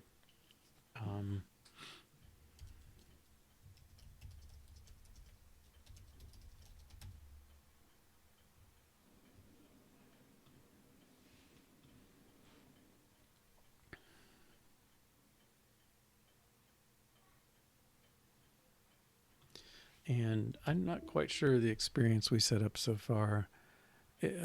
These errors, I think we write them out, but I can't remember.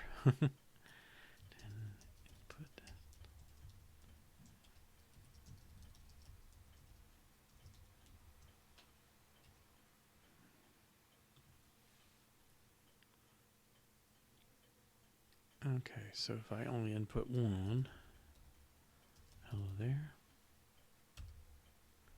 Not enough input values, try again. Okay, now,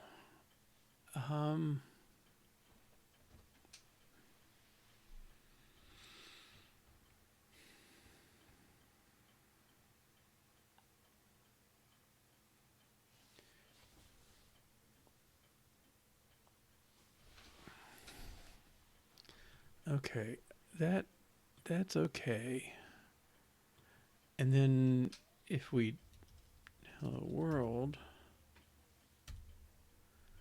okay, yeah, we want to we want to put a new line after our message.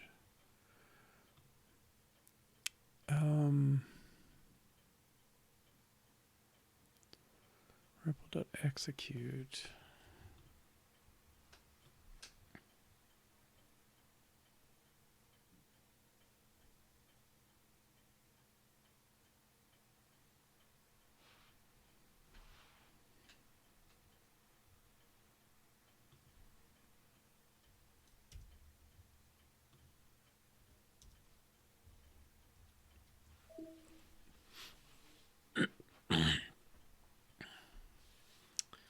Okay, so 10 input $. I'm curious if this will work.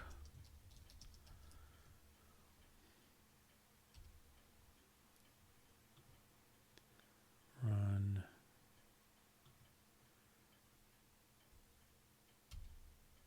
Oh, no, that doesn't. Okay, yeah, I thought that first case might be special because that just puts us back here waiting for input until they get something. So I don't think we can demonstrate it with 1. All right, let's run that again.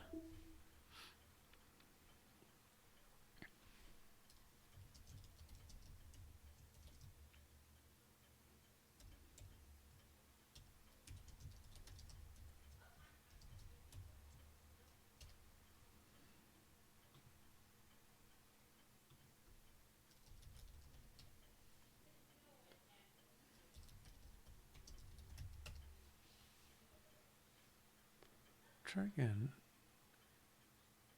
Huh, I didn't get a new line there.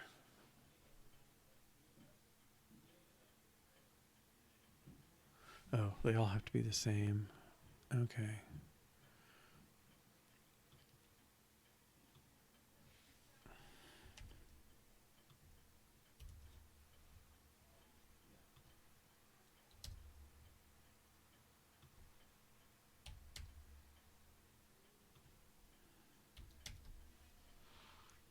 These could definitely be folded together somehow. All right, but let's again try. Now the other thing I noticed is it should be echoing them into the output as well. I won't change that name to run, I think. But anyway, print input.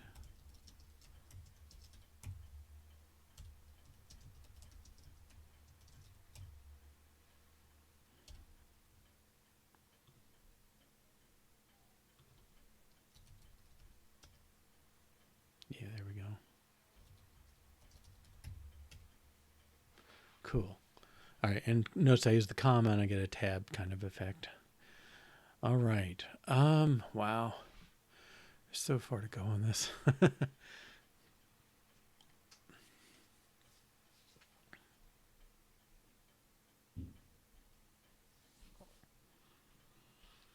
Now the next case, this is type. We assume it's a string currently. We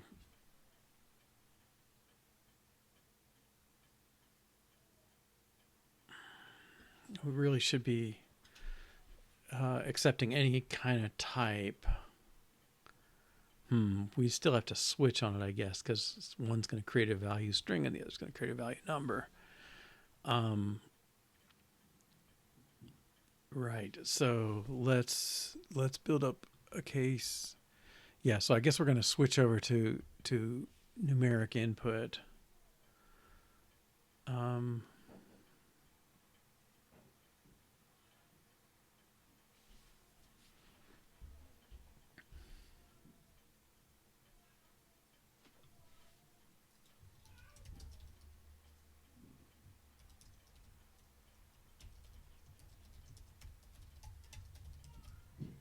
All right, and I think we can just test the case of 2. We already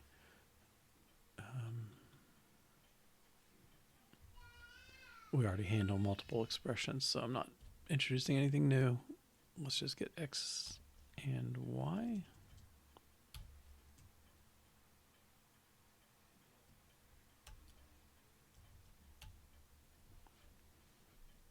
X, Y, and if we input 3, 4. So I'm assuming we will trim numeric values, and 3, I think we'll get that. Okay, so if it's looking for a numeric value, it'll trim the field and convert. Okay. Oops, didn't run this test. Should fail.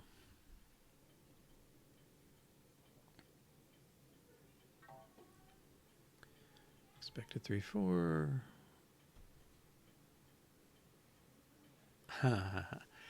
Okay. Yeah, so it accepted it as a string type because it assumes everything's a string, and now we have a string value stuck in a non-string variable. That's kind of unfortunate. Well, that's what we're fixing. Okay, so let type. Okay, if it's not that, all right, so this is switch type.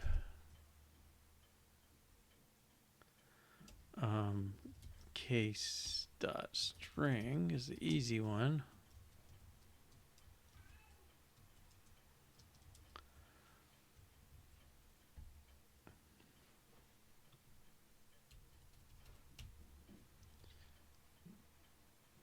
And case dot number is different.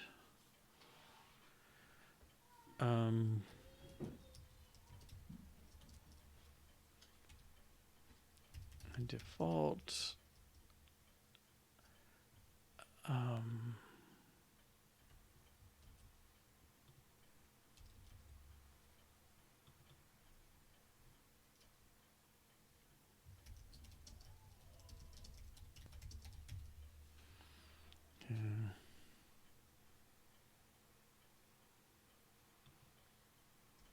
well, the simplest case is value dot number of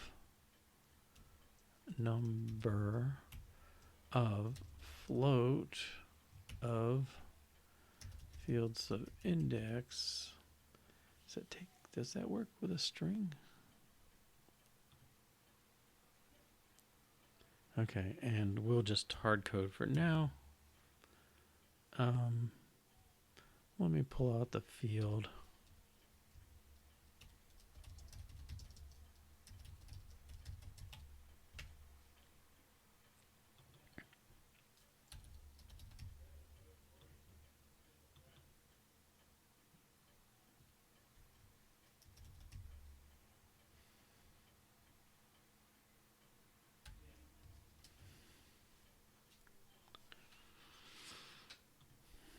Okay, so I'm just forcing it to unwrap. And I think this should blow up on the trim issue. I'm not sure if the float may already take care of that.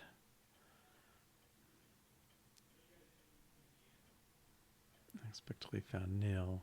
Okay, so print field.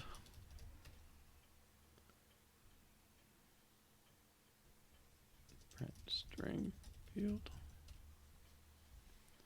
3. Okay, print float of 3. Nil. Yeah. Okay.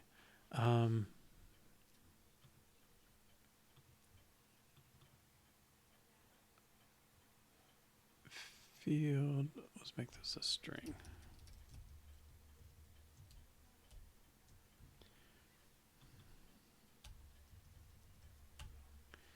Okay.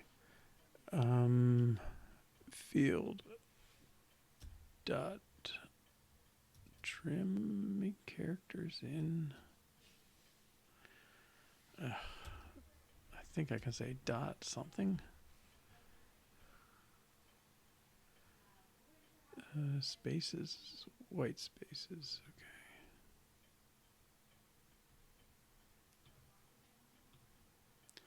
Okay, so we're taking the field, trim out any white space, and convert it to a float. And if it blows up, it blows up. Okay, we'll address the real blow up cases shortly.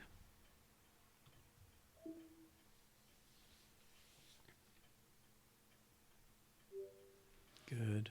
Okay. Let's push this. Handle numeric input with no errors.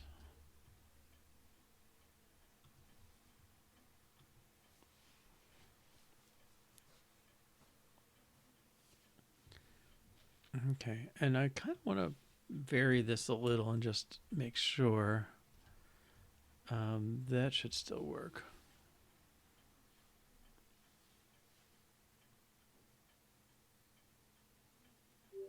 Okay. Now let's test input with bad numeric input.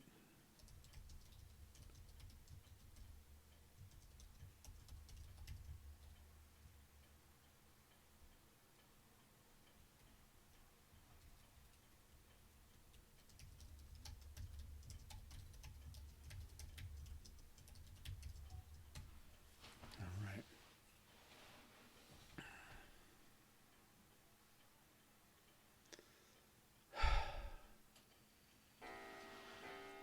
Okay.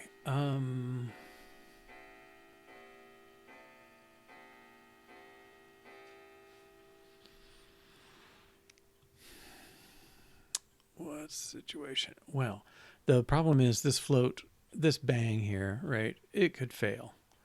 And if it fails, we want to try again.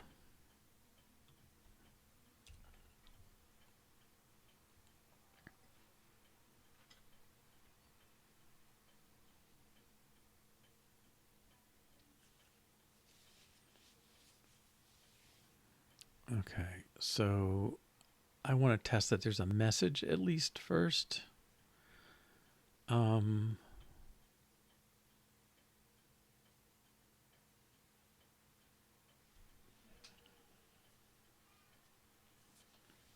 So let's do that. We got to check program error somewhere, right?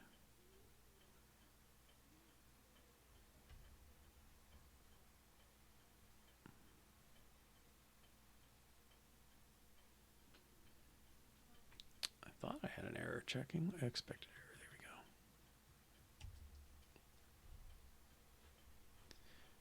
There we go. Now, this may get more complicated again. Check with input.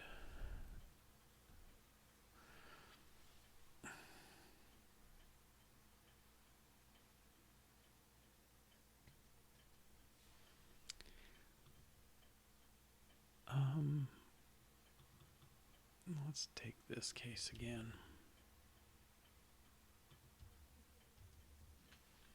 Okay, if our input is XY,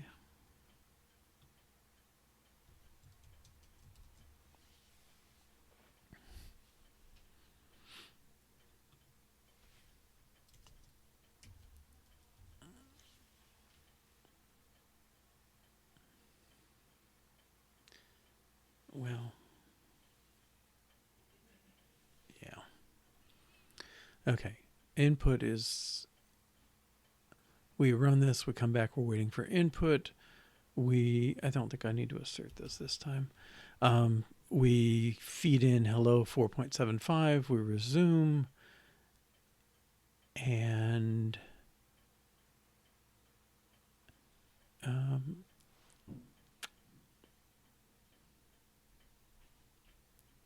this should come back with an error that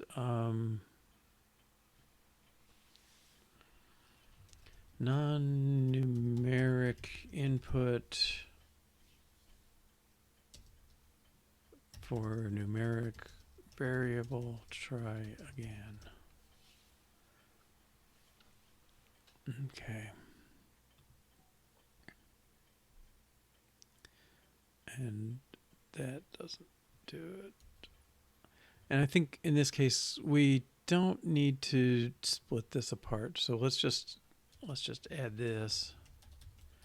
Input equals that. Well, I guess that line would work.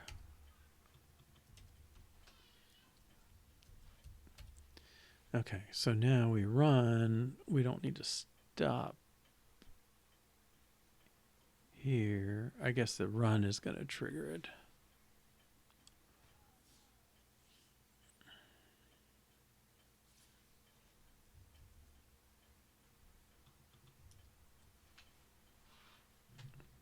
Okay, because we've pre-filled the input, so when we come in, input is not empty.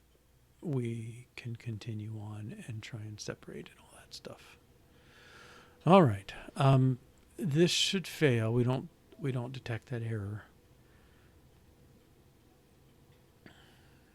It should blow up. Runtime exception because of that float bang.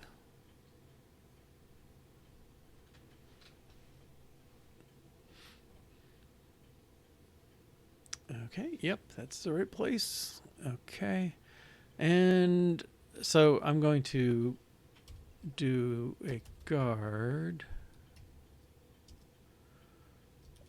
Let float value equal this, else throw interpreter error dot error location dot line number, and the string is this.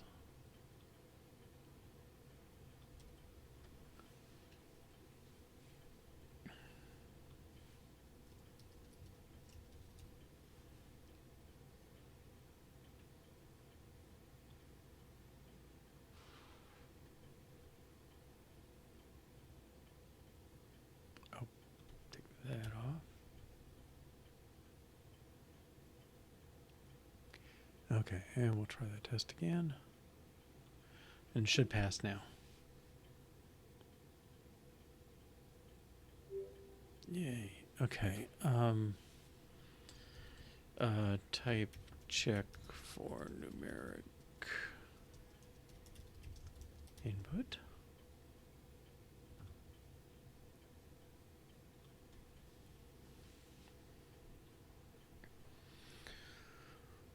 Okay, where are we?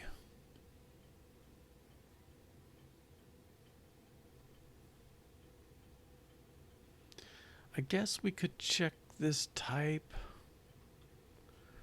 I mean, our types.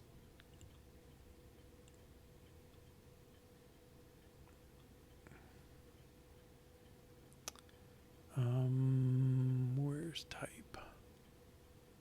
Is it on parse?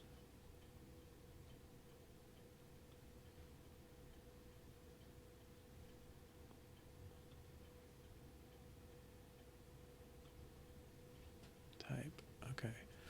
Yeah, it definitely has types, multiple types we don't want to mess with. Right. So that is an error. Let's get a test in for that one.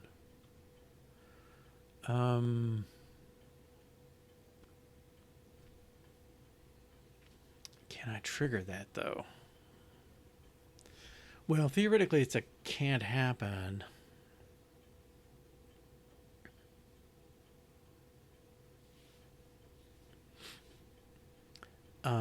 Because our variables should only be allowed to be regular or number or string.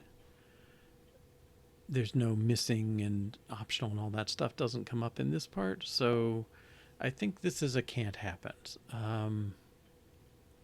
In which case I'm just going to mark it as a can't happen and not worry about it. Oh, it is a can't happen. Okay. Only input to string or numeric types. I can put location.line number though. But yeah, so it can't happen is a case I don't think I can test because my expressions, yeah, it just isn't going to be formed by the way we do things. So I, I don't think it can happen. I mean, can't happen is really kind of like, well, it shouldn't be able to happen. I guess it could happen, but we're not going to let it happen. I hope. If we do, it really is an internal error, and we don't expect that to be something that users ever see. Okay. Right. Where are we? So we've got.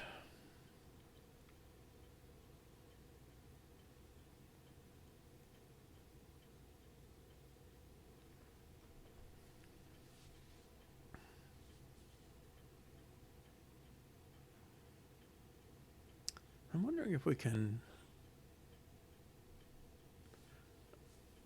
check these types en masse. I guess if we get an error, well, if the field count is greater than the expression count, we just want to put a message in.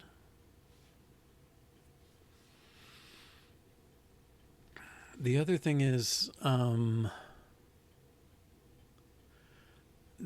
guess I would like to only. I'm bouncing around. Okay, let me see what we got here.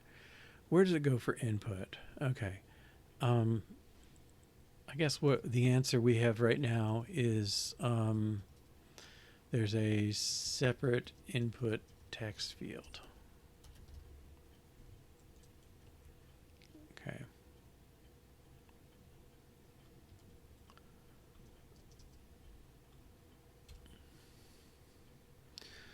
How does program block waiting for input? I guess the answer is it stops and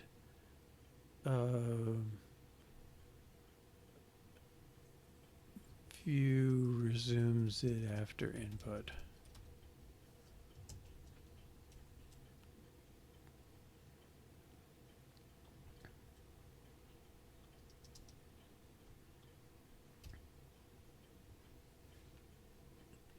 What happens if there isn't enough input? Okay, or numeric input or too much? Well, let's keep that one.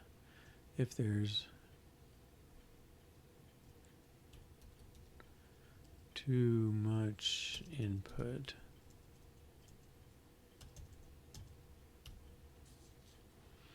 okay, I think we want to deal with that one. What happens if there's a non-numeric number?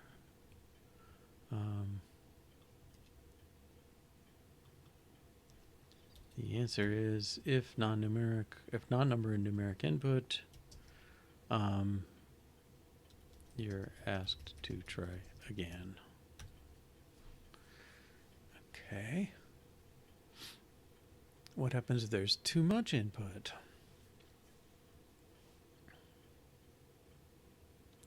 Well, I think the question I want to do before that is, I think that's fine. We'll address it. But the issue I want to deal with is the input should be copied to the output.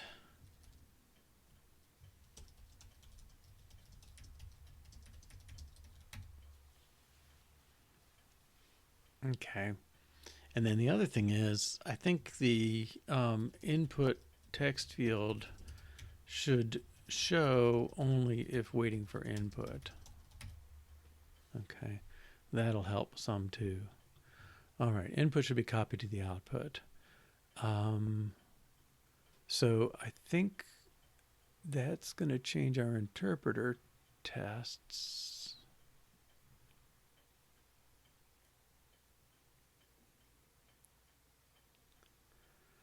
And I think the input I think what we should see then is, let's assume it's going to put the question mark and then 3.0 comma space 4 space new line is the input.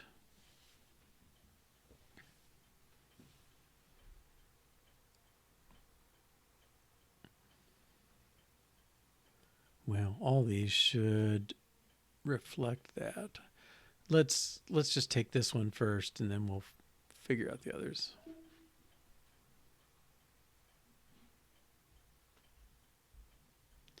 I think I want a space here.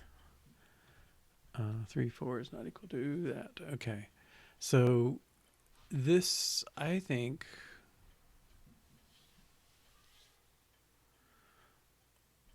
well, I guess we're going to echo.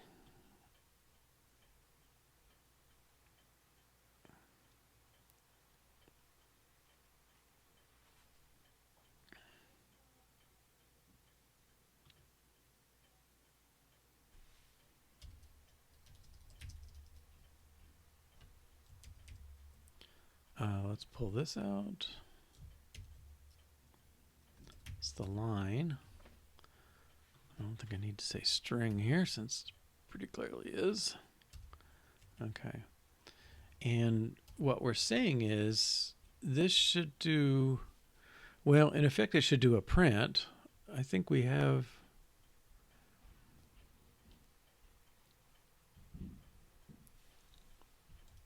do print somewhere.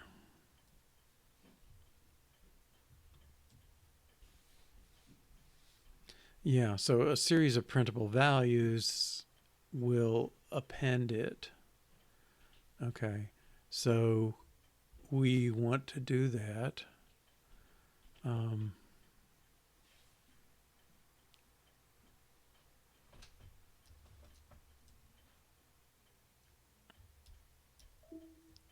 what do I do?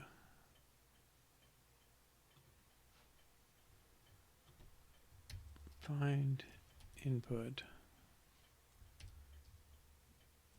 Okay.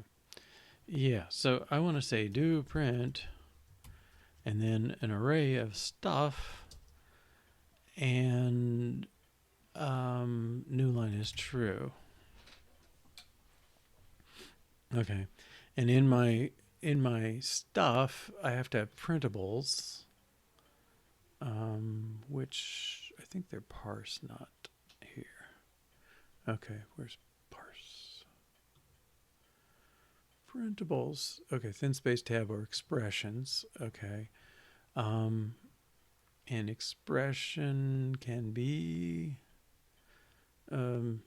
number or string. Okay, so interpreter here.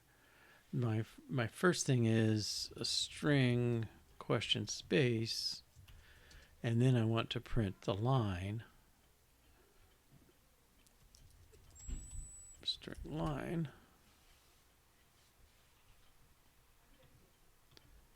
Okay. Oh, it's expr. No, yeah, he's doing that thing. And expr here.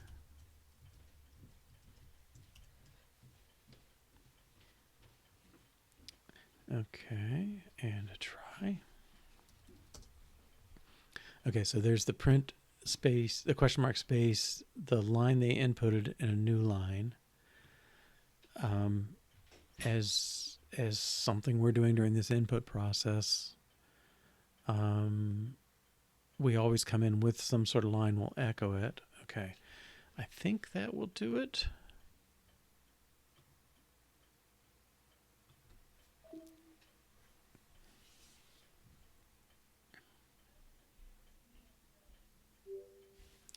Yeah, okay. And now these other assertions should be the same. We expect question mark, hello, space, comma, space, world, new line, hello, okay.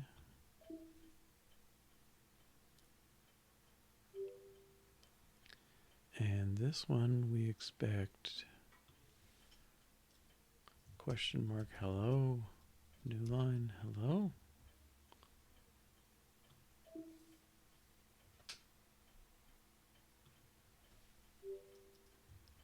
Question mark, hello, new line, hello.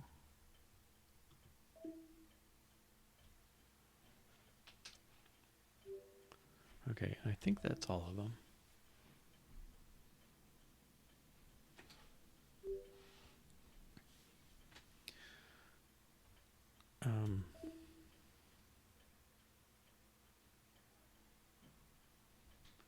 My test output. Okay, good. All right, so let's check this in. Make input echo its input.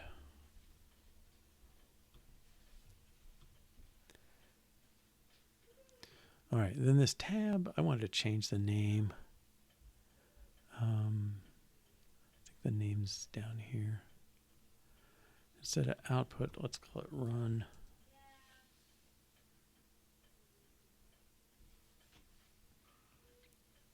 Okay. And I don't know, can we change this?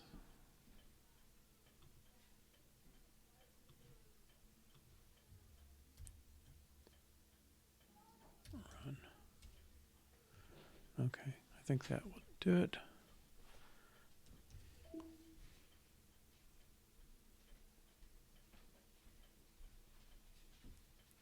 All right, so we'll input X, print X, run that.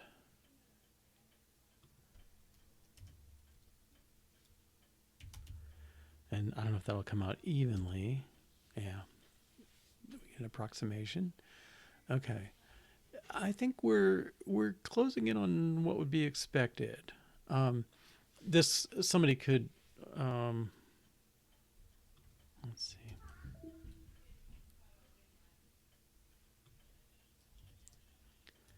Print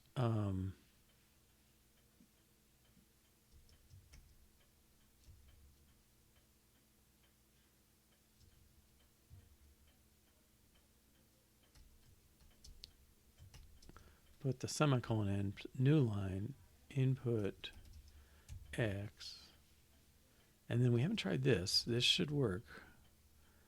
Print X. Okay, if we run that, X equals 22. Yeah, that's kind of what I would expect from that old basic stuff. You can put your own prompts in that way. Okay. Good. Okay, so we rename output tab to run.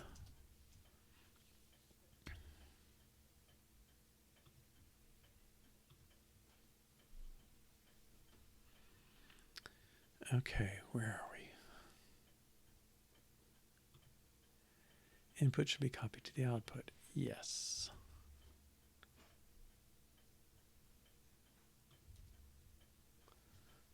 All right, input text field should show only if waiting for input. Well, that feels doable, but let's save that for tomorrow, Monday. I believe I will be broadcasting Monday, even though it's a holiday here in the U.S. If not Monday, it'll be Tuesday, but I'm pretty sure I'm open on Monday, so I'll go ahead and do that. Yeah, so we'll pick up on the input text field. I don't know about too much input, but the other thing we need to do is handle input to array values or array cells. Okay. I don't think interpreter's adding anything there. All right, should show only if waiting for input. What happens if there's too much input? We could put a message out and handle input to array cells. I think if we got that, we would have this thing pretty good at that point. All right. Well, thanks for joining me. Next time will be Monday at 10 a.m. Eastern Time to 12:30 p.m. or 3 to 5:30 p.m. UTC, and we will pick up on input, and I'm hopeful we'll finish it. This looks, I think we're in pretty good shape. Okay, and if we finish input, I think we'll probably just go on to data read and restore. They're kind of similar. They really, the read kind of treats the data line like input. But anyway, okay, so thanks. See you then. Have a good weekend, and I'll catch you later. Bye-bye.